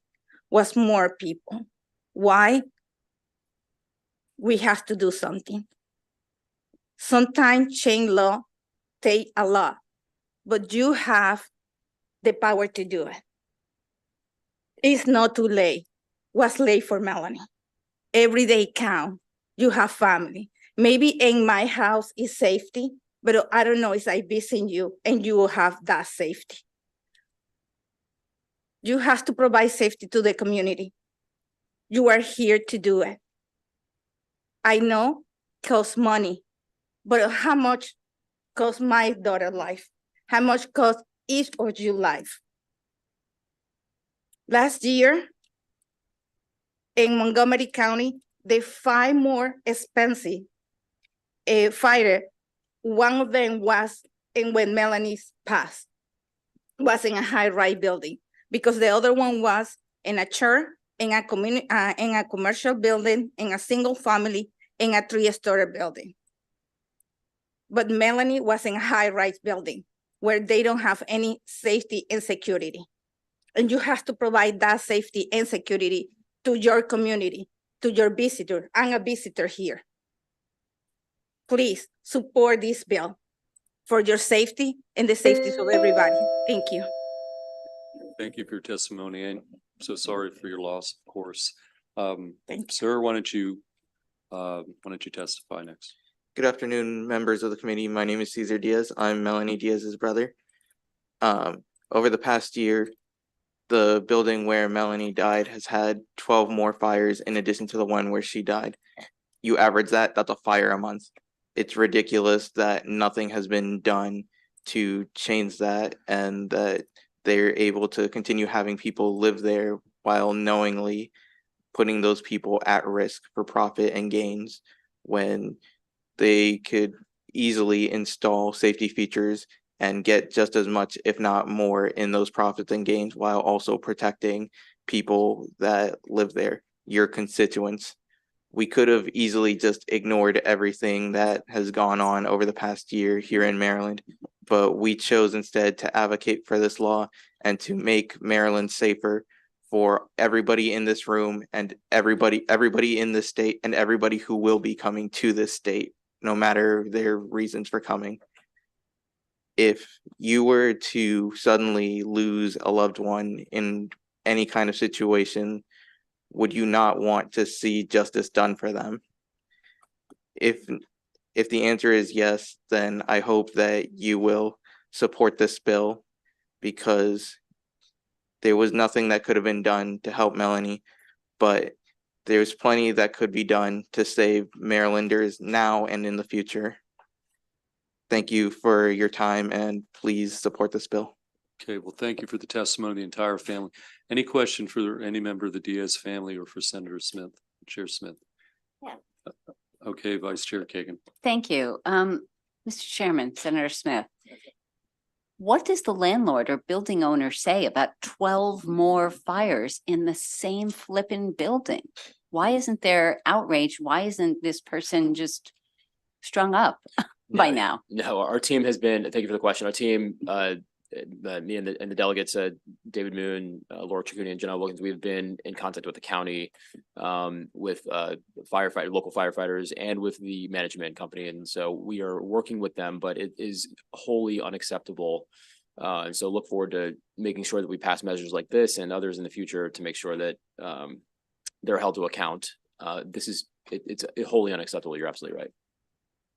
Is the county council doing anything, Senator? I do believe County Councilwoman Stewart is looking into the matter and has been leading on this issue on the council. So she's done a very good job. And the parents are saying yes. Yes, Okay. Chair. Thank you. Thank you for your leadership and for being a voice. Thank you, Okay, Mr. any Chair. additional questions for the panel or for Chair Smith? Okay, we do have two additional. Thank you very much Thank for you so coming up much. all the way. I know from Thank you. Florida. Thank you for your time. When you we come back home, please tell your loved one how much you love them. Because you don't know when it's gonna be the last day. Please. Thank you. Yeah, we've got Mr. Brian Anlou from AOBA, and we've got Grayson Wiggins also both signed up favorable with amendments. So why don't you two come up, and that'll be the final witnesses on the bill, and then we'll move to the other Smith bill, and then I think Senator Carter is in the house as well, so we'll go to her last. Okay, who wants to lead off? I'll go first. Okay, again, you're both favorable with amendments. Good afternoon, Mr. Chair, Madam Vice Chair. Brian Anley with the Apartment and Office Building Association of Metropolitan Washington. AOBA is favorable with amendments on SB 689. We support efforts to make high-rise multifamily buildings safer. We specifically support the lease notice provisions, signage requirements, fire safety instructions, and requiring visual notification devices for tenants that are deaf or hard of hearing. We also support the work group and look forward to participating in those meetings to potentially identify cost-effective alternatives to sprinklering. AOBA does not, however, support the smoke detection requirements in the bill. NFPA standards are incredibly complex and extremely difficult to adapt to older buildings. Attached to my testimony is NFPA fact sheet on essentially NFPA 72 and the level of complexity that we're talking about with those standards. These type of upgrades could easily exceed $1 million in a typical multifamily high-rise. These are costs that multifamily owners and their tenants simply cannot afford. As you all know, these older buildings are typically more naturally occurring affordable housing that would, if these requirements have to go forward, would potentially be impacted and may no longer be affordable. To that end, we ask that the smoke detection requirement be removed from the bill and that the work group instead be expanded to study this issue. Lastly, we believe that data is important to contextualizing this issue. We ask that local fire departments be required to report to the state the size and type of buildings where fire deaths occur. Thank you. Okay, Mr. Wiggins, you're next. Good afternoon, Mr. Chair, members of the committee. Grayson Wiggins here on behalf of the Maryland Multi-Housing Association. You have our written testimony. We would echo AOBA's thoughts on the matter. Additionally, I would like to thank the stakeholders for working with us. We've been having a lot of conversations about this over the past year. Chair Smith, Delegate Charkoudian, and all the stakeholders that have been involved. We do really appreciate the time, and we look forward to continuing to work. I would just note the one amendment that we don't have in our written testimony that we would like to add is that the work group includes one representative of apartment owners. We would ask that that be expanded to 2 for the work group, just because we have 2 organizations in the state. Okay, thank you for your testimony. Any questions for this panel? Okay, Senator Washington. Thank you, and thank you for testifying. I wasn't going to say anything, but I just have to ask you about one of your last few sentences. You said that if you were to spend the money, if the company were to spend the money to make the building safe, it would no longer be affordable.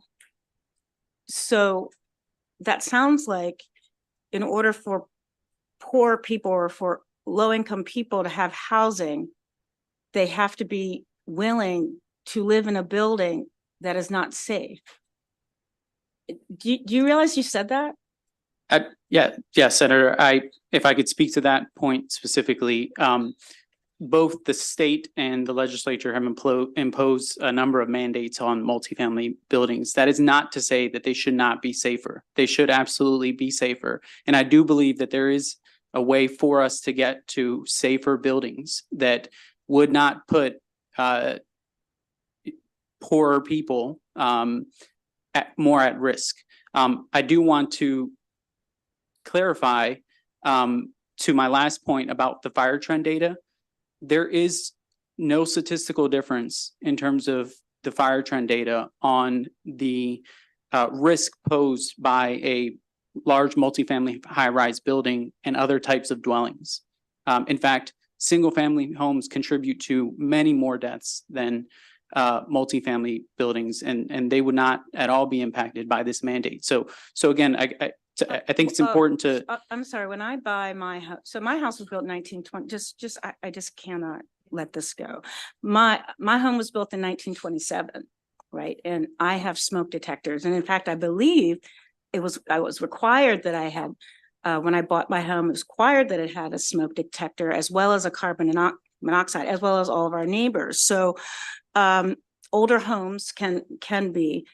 But again, I want you and I want all of us to hear what you've said, because we're talking about lives. And so you're talking about code and compliance. And I think the issue is that because of you already have exemptions. You are not we've not legally as a state required you to keep people who live in high-rise apartments, I guess, in buildings where it's not profitable to keep them safe. Yeah, that we don't require you to do that. And so only higher income people are able to be safe in their homes. And I'm just taking that in now. And I just feel as though it's time to no longer allow that If I may, disparity. just one quick thing. I want to clarify. So it's absolutely clear what we're saying. There should be working smoke detectors. Okay. That is a existing code requirement. Absolutely. To the extent that there were not working smoke detectors in this building, and I don't know the full extent of it, but to the extent that there weren't, that is a code enforcement issue. You have to have, just like you mentioned in your home, you have to have working smoke detectors. That is separate from what we're talking about here. NFPA requires much more than the smoke detection requirement. And I think to that point, we can get to, we can get to upgrading the smoke detection and putting in more detectors. But the problem is Montgomery County, if you do that, Montgomery County will require you to do a full code upgrade. And so that's what I mean, that we can take an incremental approach to safety and make people safer, but the county doesn't allow it right now. And so I am in discussions with the sponsor about how do we get there? And how do we get to those things that everyone wants? And just the one last thing I can't let you is to introduce, when we're talking about multifamily homes and that there are different regulations that guide that.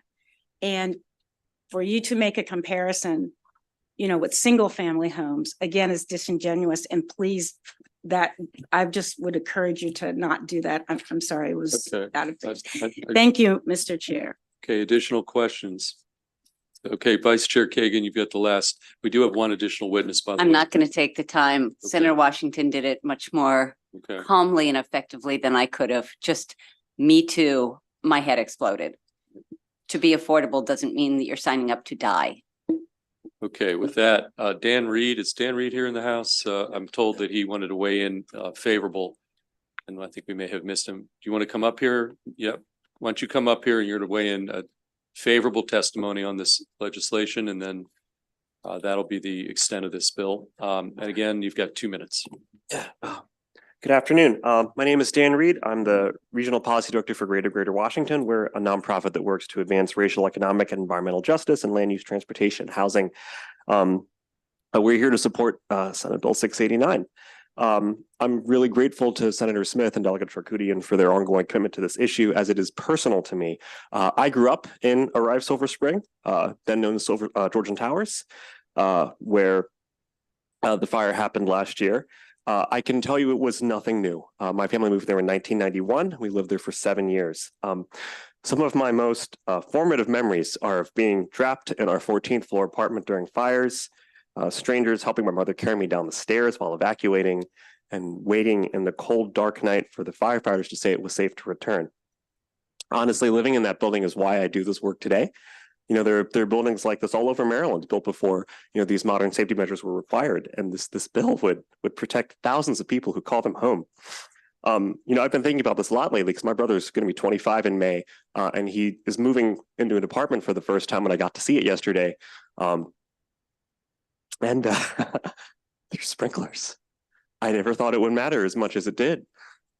And I've been wondering, my mother's just so anxious about him moving out of the house. And frankly, it took meeting the Diaz family a couple of weeks ago to really drive home. So I don't think anybody should go through what they experienced, and I think this bill can help ensure that. So I'd like to urge the committee to give this bill a favorable report. Thank you. Okay, thank you for your testimony. Any questions for Mr. Reed? Okay, seeing none. That concludes the bill hearing on Senate Bill 689. And Chair Smith, you're going to come back up here for Senate Bill 1099. And I've got, you've designated 2 sponsor panelists, but there are 2 other witnesses also signed up favorable. If you don't mind, maybe I just bring them all up. Sure, that's fine. Yeah, just for. Okay, Barbara Zeknick, I see there, Kamal Barwani, Brittany Spencer, and Deborah Burrell. Those are the witnesses, all the witnesses, and they're all signed up. And then Kamal, I have a slideshow. Favorable or favorable amendment on the bill. I'll drive while you talk, I guess. Good, how are you? Again, we're on Senate Bill 1099. Just hit share. And colleagues, after this, we'll have the final 2 bills for today will be from Senator Carter, and then we'll going to do some voting. Okay. Excellent. Thank you very much, Chair Smith. Yep. Thank you very much, Mr. Chair, Madam Vice Chair. Senator Smith here to present Senate Bill 1099, the Emergency Services Automated External Defibrillator and Naloxone Co-location Initiative Requirements for Public Buildings. Maryland actually ranks in the top 5 for opioid-related deaths in the nation. In 2012, there were 648 opioid overdose deaths in Maryland. And from 2022, from November of 22 to October 23, there were 2,600, which marks a 400% increase in about a decade. Many of these deaths are preventable if medications like naloxone were made more publicly accessible. According to the CDC, in nearly 40% of overdose deaths, someone else was present. Naloxone is a medication approved by the FDA, designed to rapidly reduce and reverse an opioid overdose. And studies show that a 95% overdose reversal success rate when naloxone is administered correctly. On December 21st, 2023, the Biden-Harris administration announced a historic step in a recommendation that every federal facility across the nation have life-saving overdose reversal medications like naloxone on site. Under this new HHS overdose prevention strategy, anywhere that an AED was previously located can and should be converted to a safety station. It is now highly recommended that each AED station also includes a bystander-empowered opioid reversal agent, like naloxone. So we're trying to use the same model here in Maryland by co-locating naloxone with AEDs in public buildings to ensure that more public accessibility. We also know that the co-location of naloxone empowers bystanders to actively intervene in the event of a fatal overdose, significantly increasing the chances of saving lives. So, committee, very briefly and succinctly, what the bill does, it requires up to 2 doses of naloxone to be co-located with each AED located in a public building with a clear label indicating the public availability of naloxone. A public building, the definition is expanded to include a mass transportation accommodations such as a terminal, a public area used for a gathering or amusement, including public park or recreation center, or a facility supported by public funds and primarily used to provide secondary or higher education. The bill authorizes the EMS board, along with the Maryland Department of Health, to be responsible for the development and implementation of this initiative under the Public Access Automated External Defibrillator, the AED program, and to adopt the regulations to establish guidelines for periodic inspections and maintenance of naloxone. It also includes, which is already kind of in our statute, the Good Samaritan provisions to protect the building, to protect both the building owners and bystanders when they administer naloxone. In conclusion, Mr. Chairman, on average, someone dies from an opioid dose in Maryland every 3.5 hours. Maryland is facing an opioid epidemic where countless lives have been lost in overdoses that could have been prevented. Naloxone is a life-saving tool that needs to be accessible to the public. And by utilizing a network of life-saving AEDs to distribute naloxone through the co-location, we can reduce preventable overdoses and deaths in Maryland and make life-saving medications such as naloxone more publicly accessible. With that, Mr. Chairman, I urge a favorable committee report and turn it over to my capable panel. Okay, thank you, Chair Smith. Sir, why don't you go first, and we'll just go down the table, and each of you is going to have 2 minutes, okay? Chairman Feldman and Vice Chair Kagan and members of the committee, thank you for allowing me to testify today. My son, Ethan Berwani, I'm Kamal Berwani. My son, Ethan Berwani, was a wonderful and enormously gifted child, and at age 22, died of a fentanyl overdose in the middle of a crowded casino in Connecticut almost 3 years ago. He just graduated college and was on his way to law school. And he was celebrating that graduation with his friends. And he met someone for the first time. And they gave him something that had a lethal dose of fentanyl in it. He had no idea what he was taking. Ethan collapsed and his body was without oxygen for about 15 minutes. And that's what a small dose of fentanyl does. It sends a signal to the brain that stops the respiratory system.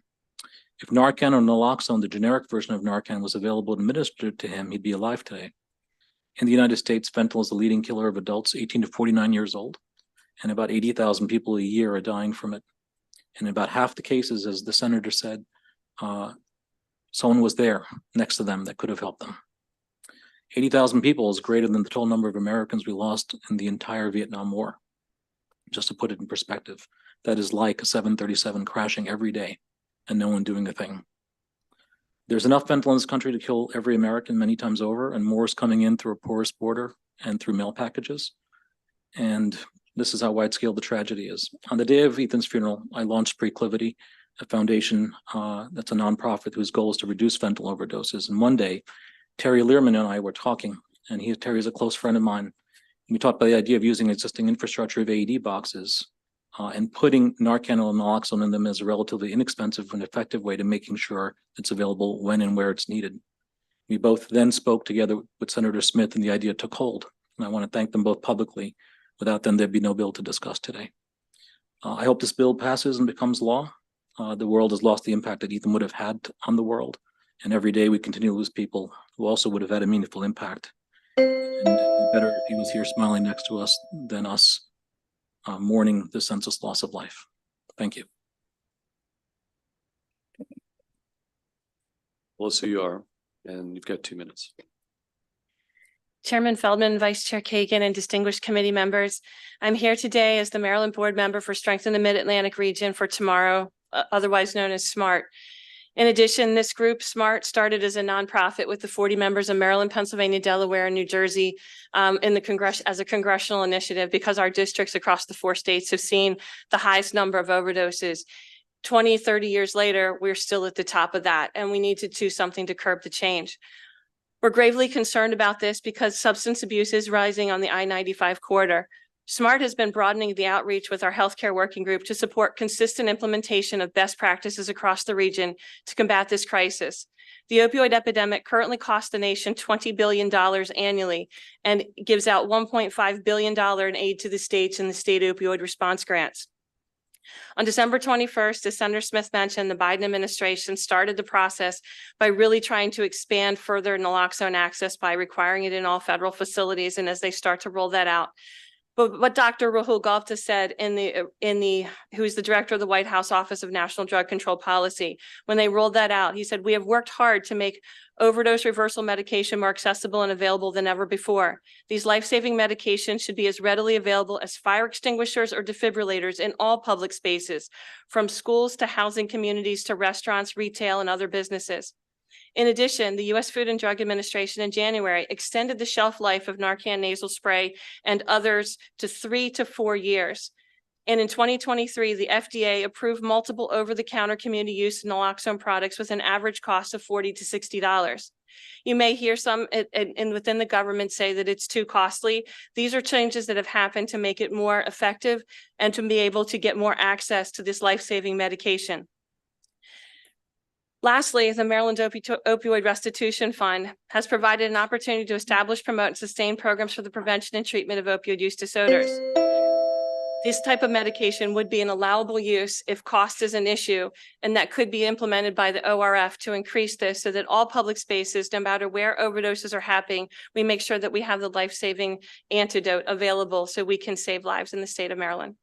Thank you. Okay, thank you for your testimony, Ms. Seknick. Good afternoon. I'm Barbara Zektic. I'm here representing the Maryland Coalition of Families. The families are a statewide nonprofit. They are located in every county in Maryland, and they provide family peer support to the caregivers of loved ones with behavioral health needs, including but not limited to substance abuse disorders. So I'm here on behalf of the caregivers, and they're quite frankly quite a bit exhausted, and they can't take care of their loved one 24/7. And as I think the chair mentioned, the sponsor mentioned, in about 40% of overdose deaths, there's other people available.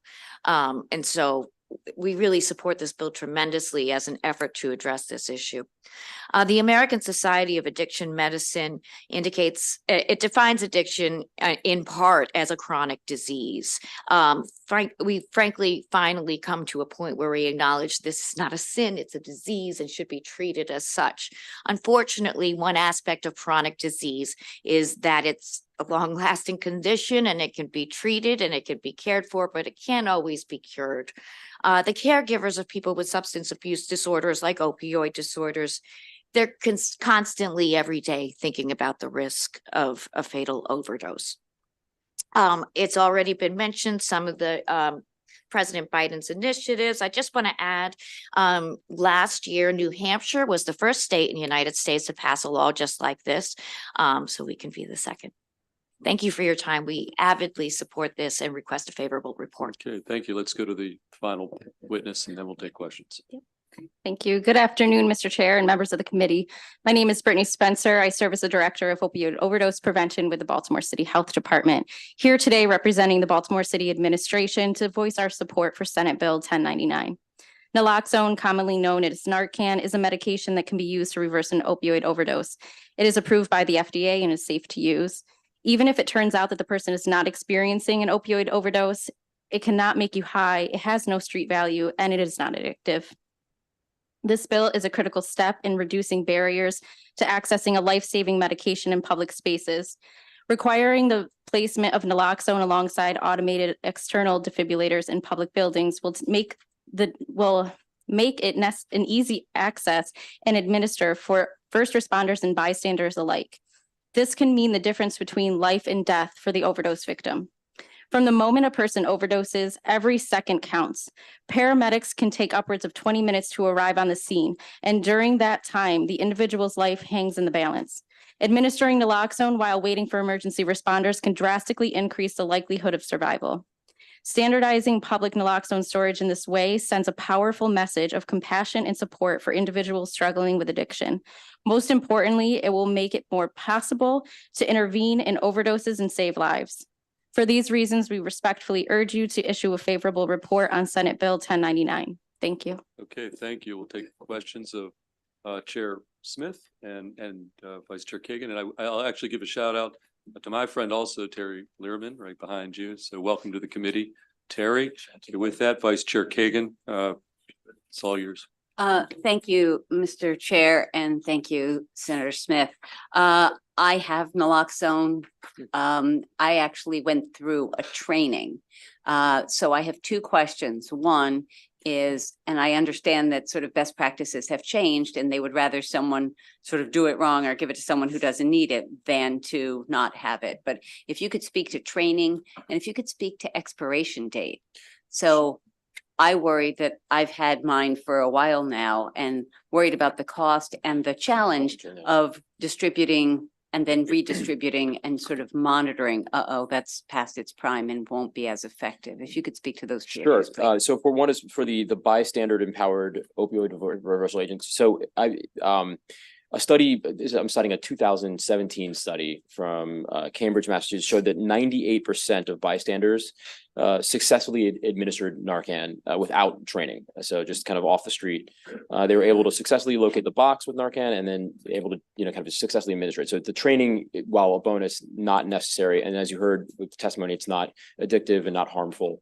For the expiration, I actually did have some research. I think the latest I've heard is it's up to 4 years now. 4 years. The FDA came out in January. Yes, so that's exactly right. So they've, I think, recently issued that new expiration date. So up to 4 years.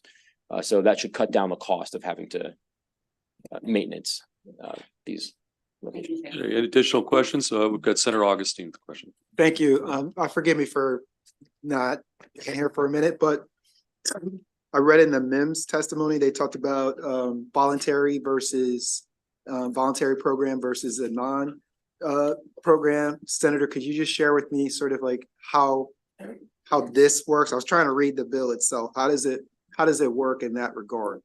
Sure. So the AEDs now they're required in the following places. And this is, we're trying to replicate or mimic the same model.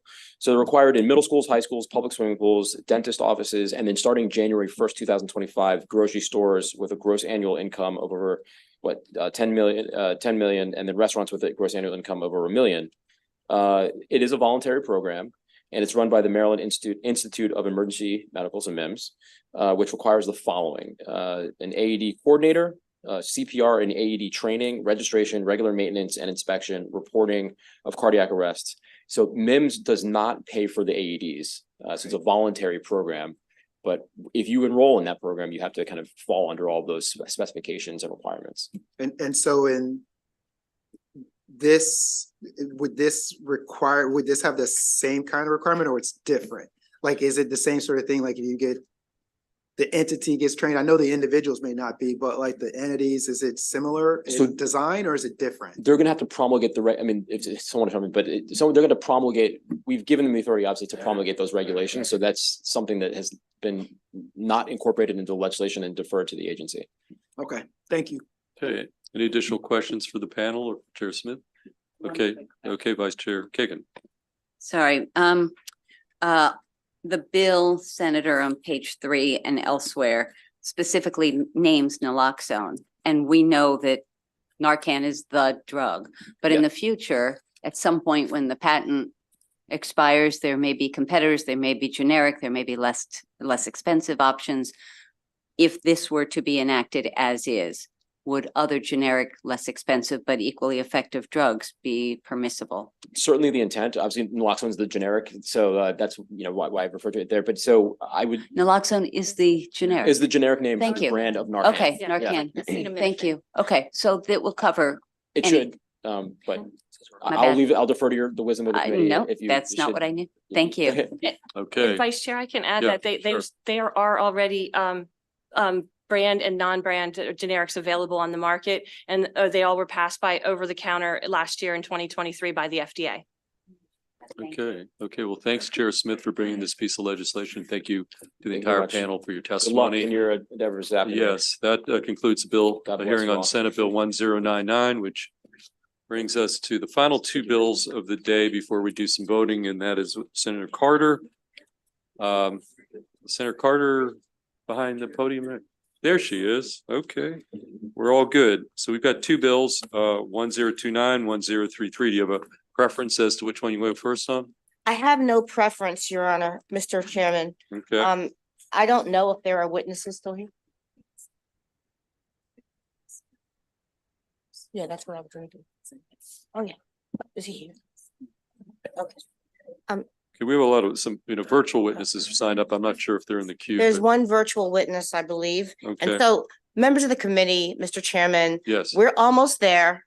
And I have two fantastic bills that will just delight you, and it's the right way to drive out. Okay, which one are we starting with though? Senate Bill 1033. Okay, we're gonna start with 1033, and there are three witnesses. They're all virtual though, nobody in person. So you're gonna lead off with 1033.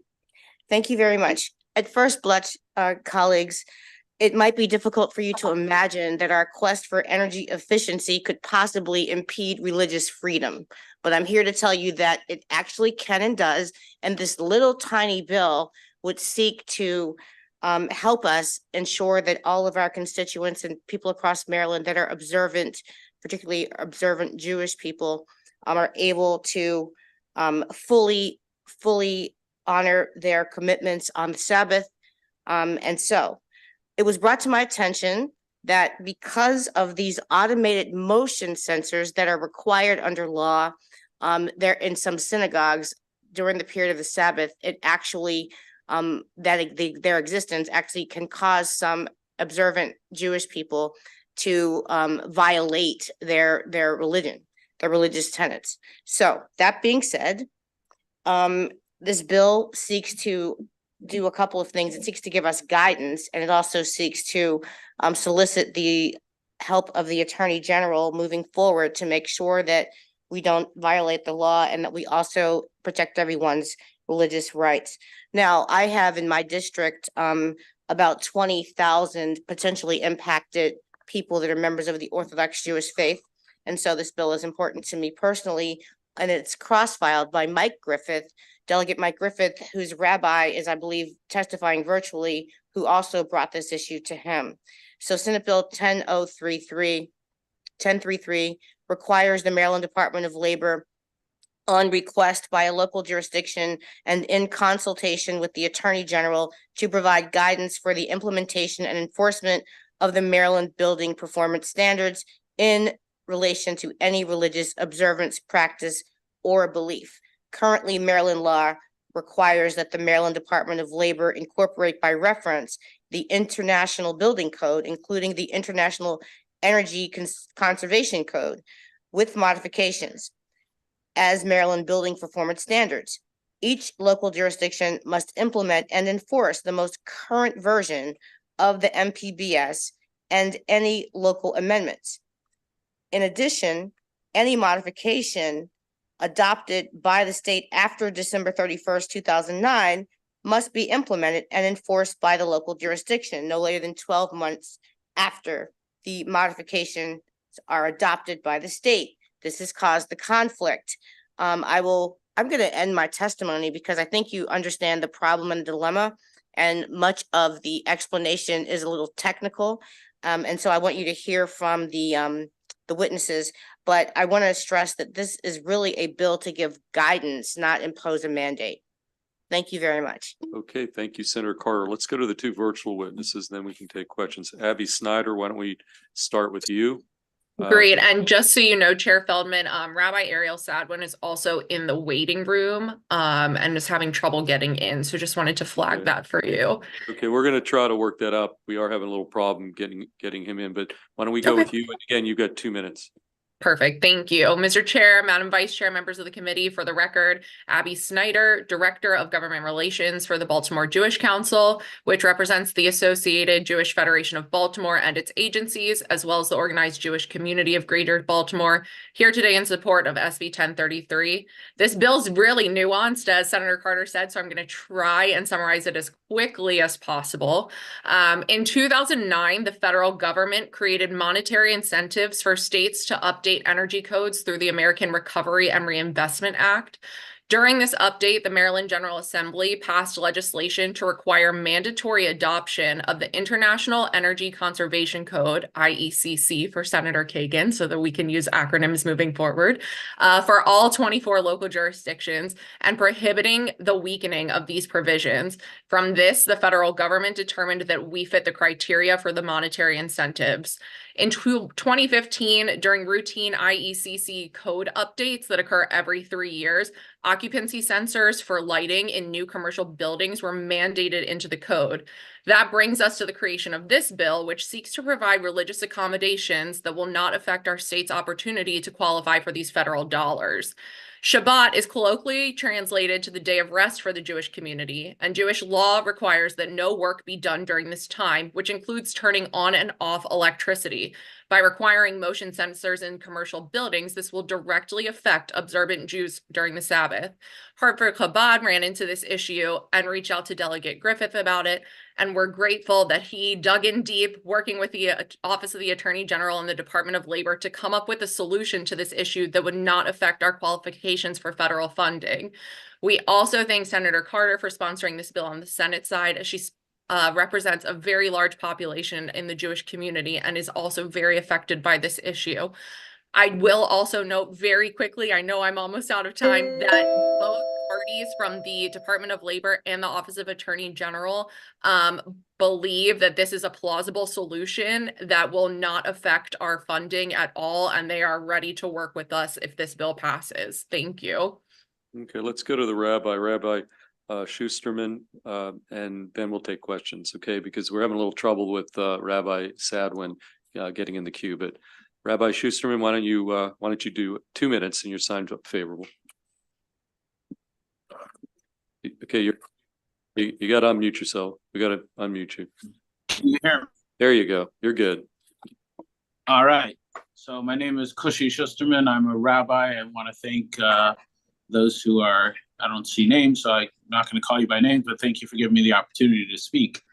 I'm the religious leader and rabbi at Hartford Chabad, which is a synagogue in Bel Air, Maryland, and I want to advocate for the passage of Senate Bill 1033. As a nation, we pride ourselves on upholding the religious freedom principle for all.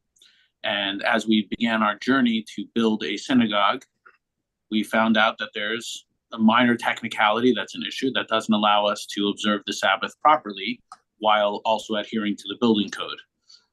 Richard Truitt, who is the person who's in charge of licensing in Hartford County, enforcement of licensing and permits, was made aware, and he said, you know, my hands are tied on some level by the legalities of this law, and there's nothing really I can do about that.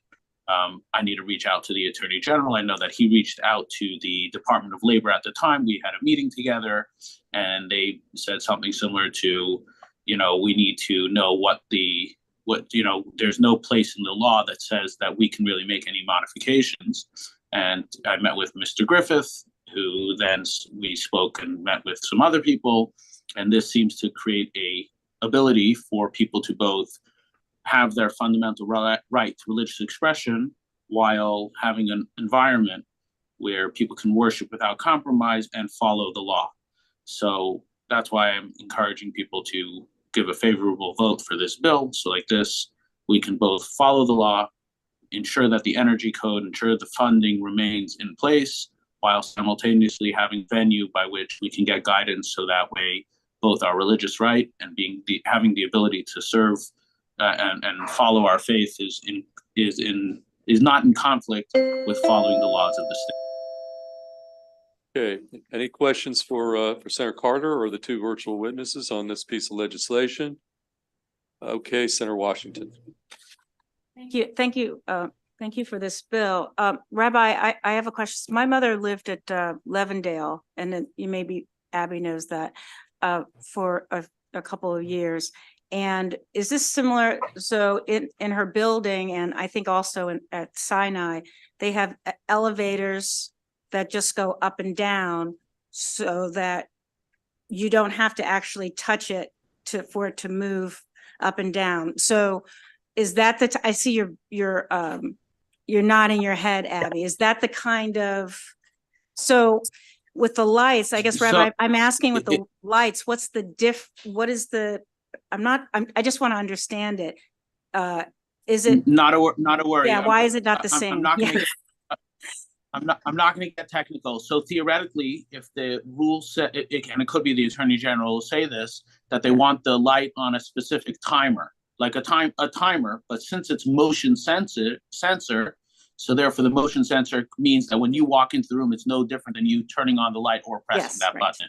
That's what I thought the difference was. Okay, great. Thank you. Okay, any additional questions? Okay, seeing none, that concludes bill hearing on Senate Bill 1033, which brings us to the final bill today. Senator Carter, Senate Bill 1029. We do have one in-person witness, Andy Ellis, and then a couple of virtual witnesses, and then that'll be the bill hearing work of the day. So Senator Carter, 1029.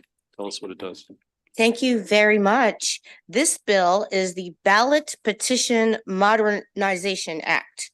Very important bill for our constituents. As I'm sitting here and it's Friday, my mind simply goes to, we got to give the people what they want. This is a bill to help our constituents and people all across Maryland provide better access to petitions, to use petitions more effectively. Now, it does four things. I'll be really quick. The four things it does: it requires that the Maryland State Board of Elections adopt regulations for electronic signatures on petitions. This has already been accomplished when we were in a pandemic. And so that was a temporary basis. And so we already know it can be done. We just want them to do it so that it can be done on a permanent basis. Number two, this bill would allow an individual to sign a petition using a derivative of their surname, as well as provide an opportunity to correct an incorrect or misspelled name. Petitions have been rejected because, for example, I might sign Jill Carter or Jill P. Carter, but I'm listed in the voter file as Jill Priscilla Carter. That's an example of something that could cause a ballot to be rejected. We don't want that to cause the ballot to be rejected. If the person is the person, they ought to be able to be counted. Number three, it will remove criminal penalties for signing more than once if you sign by mistake. Now, that might be controversial to some of us because like, well, why would somebody sign more than once? That ought to be criminal. Well, because some of these issues, especially if they're ballot questions, they could be around for quite a long time. And so if someone, for example, comes up to your door at your house and says, hey, can you sign this petition to open up government, give more transparency to government? Sure. Then, 9 months later, you're at the market and someone comes up to you, hey, could you sign this petition to, make government more open? Sure. It just may be an honest mistake, and we don't want people to be criminalized for that type of mistake. Number four, it would eliminate the requirement that the signer include their birth date, for example, because we don't want people to shy away from signing a petition because they feel like they question it or they feel like it'd be too intrusive. There are two amendments to the bill, which I hope are in your package, and all those amendments do is simply clarify the time frame that a correction could be made to a petition for a deficiency. I think that sums it up. I would urge a favorable report. This bill really excites me because that's why we're all here, is to make access to democracy easier for our constituents. Thank you so much. You do seem extremely excited. That is good. Okay, Mr. Ellis, you're signed up straight favorable Yep. and you got 2 minutes. Great. Thank you to the chair, the vice chair, and all the committee members for the opportunity to testify on this bill at the end of a very interesting week in Annapolis. And thank you to Senator Carter for sponsoring this important legislation. My name is Stephen Andy Ellis. I'm a former chair of the Baltimore and Maryland Green Parties, a leader of the Green Party of the United States Ballot Access Policy Working Group, and an appointed member of the Baltimore City Charter Commission. The policy and process around petitions and grassroots democracy is a passion of mine and increasingly an area of focus. Since April of 2020, I've worked with Jared Demarinis and other staff of the State Board of Elections and Senator Carter and Delegate Ruth to make petitions more accessible, including advocating for the 2020 policy, which allowed temporary electronic signatures during the COVID state of emergency. I have a op-ed in the Daily Record today that I didn't get a chance to submit to written testimony because it just got published today. And I've submitted written testimony discussing some important policy considerations and a sign-on letter from about 180 Maryland voters. But today I'm here in no official capacity. I'm simply here as a Maryland voter who likes to sign a petition to get something on the ballot. When I'm at the farmer's market, I do my best to sign petitions for other groups that I see that are circulating them. But I always worry that my signature will end up being one of the roughly 30% of signatures that the state or local boards invalidate for one reason or another. I know that if my signature is invalidated by the state or local board, I will never know. I will never get a chance to correct the small technical errors that cause my expression of my voting rights to be extinguished. I know that if my signature, or I know that I'm not alone. I know that many voters eligible to sign petitions make a reasonable effort to do so and have their signature invalidated. I think this is a problem, and I think it's one that we can solve. SB 1029, the Ballot Petition Modernization Act, is the solution to this problem. It makes permanent a successful COVID era policy allowing electronic signatures. It applies a reasonability standard to name matches and allows voters to fix technical errors that cause their signatures to be invalidated. These steps are good solutions that make it easier for Maryland voters to utilize their voting rights. It's good legislation and good policy, and I hope it can become good law. Urge a favorable report on SB 1029. Okay, thank you, Mr. Ellis. I would note that the moment you invoked Jared Demarinis's name that you were, he literally walked in the door at that very millisecond. It was very strange. Okay, which brings us to our final witness of the day, Jeffrey Kalick, virtual. And Mr. Kalick, we see you there. You've got 2 minutes. We've got to unmute. There you go. And you've got 2 minutes again. Favorable. Thank you. And I want to express express why we're in favor of this particular legislation. I'm Jeff Kalick with the National Federation of the Blind. Thank you all for having me here today. We are in favor of this legislation for many reasons. One, when petitions are brought to many blind people, it's usually in paper form. So when you're brought petitions, it could be at different events, it could be at different locations, it could be simply when you're going to carry day-to-day errands and tasks that you're presented with these petitions. So for many blind people, paper is not accessible. They can't verify what's on the paper is correct, and they cannot sign or confirm what is being used on the paper. So allowing allowing the petition to be used electronically will allow the blind individual to, one, verify that what they're reading is correct rather than just taking the person's word for it, as well as when it comes to the signature portion, it allows them to provide accessibility for that. So they can provide a signature, because we know in the context that we're at now, if a signature does not match up to the registration signature, it can be disregarded. And that's very problematic for many blind people as they try to sign petitions. So for those reasons, we are in favor of this bill, as it will allow more blind people to understand what is being petitioned to them, as well as being able to have an accessible signature provided to them. And I thank you for your time today. Okay, any questions for Senator Carter, the virtual witness, of Mr. Ellis at the table? Okay, seeing none, that concludes bill hearing on Senate Bill 1029. That concludes our bill hearings for today. Thank you. Thank you. Have a great weekend. Okay, so listen, let's take 10 minutes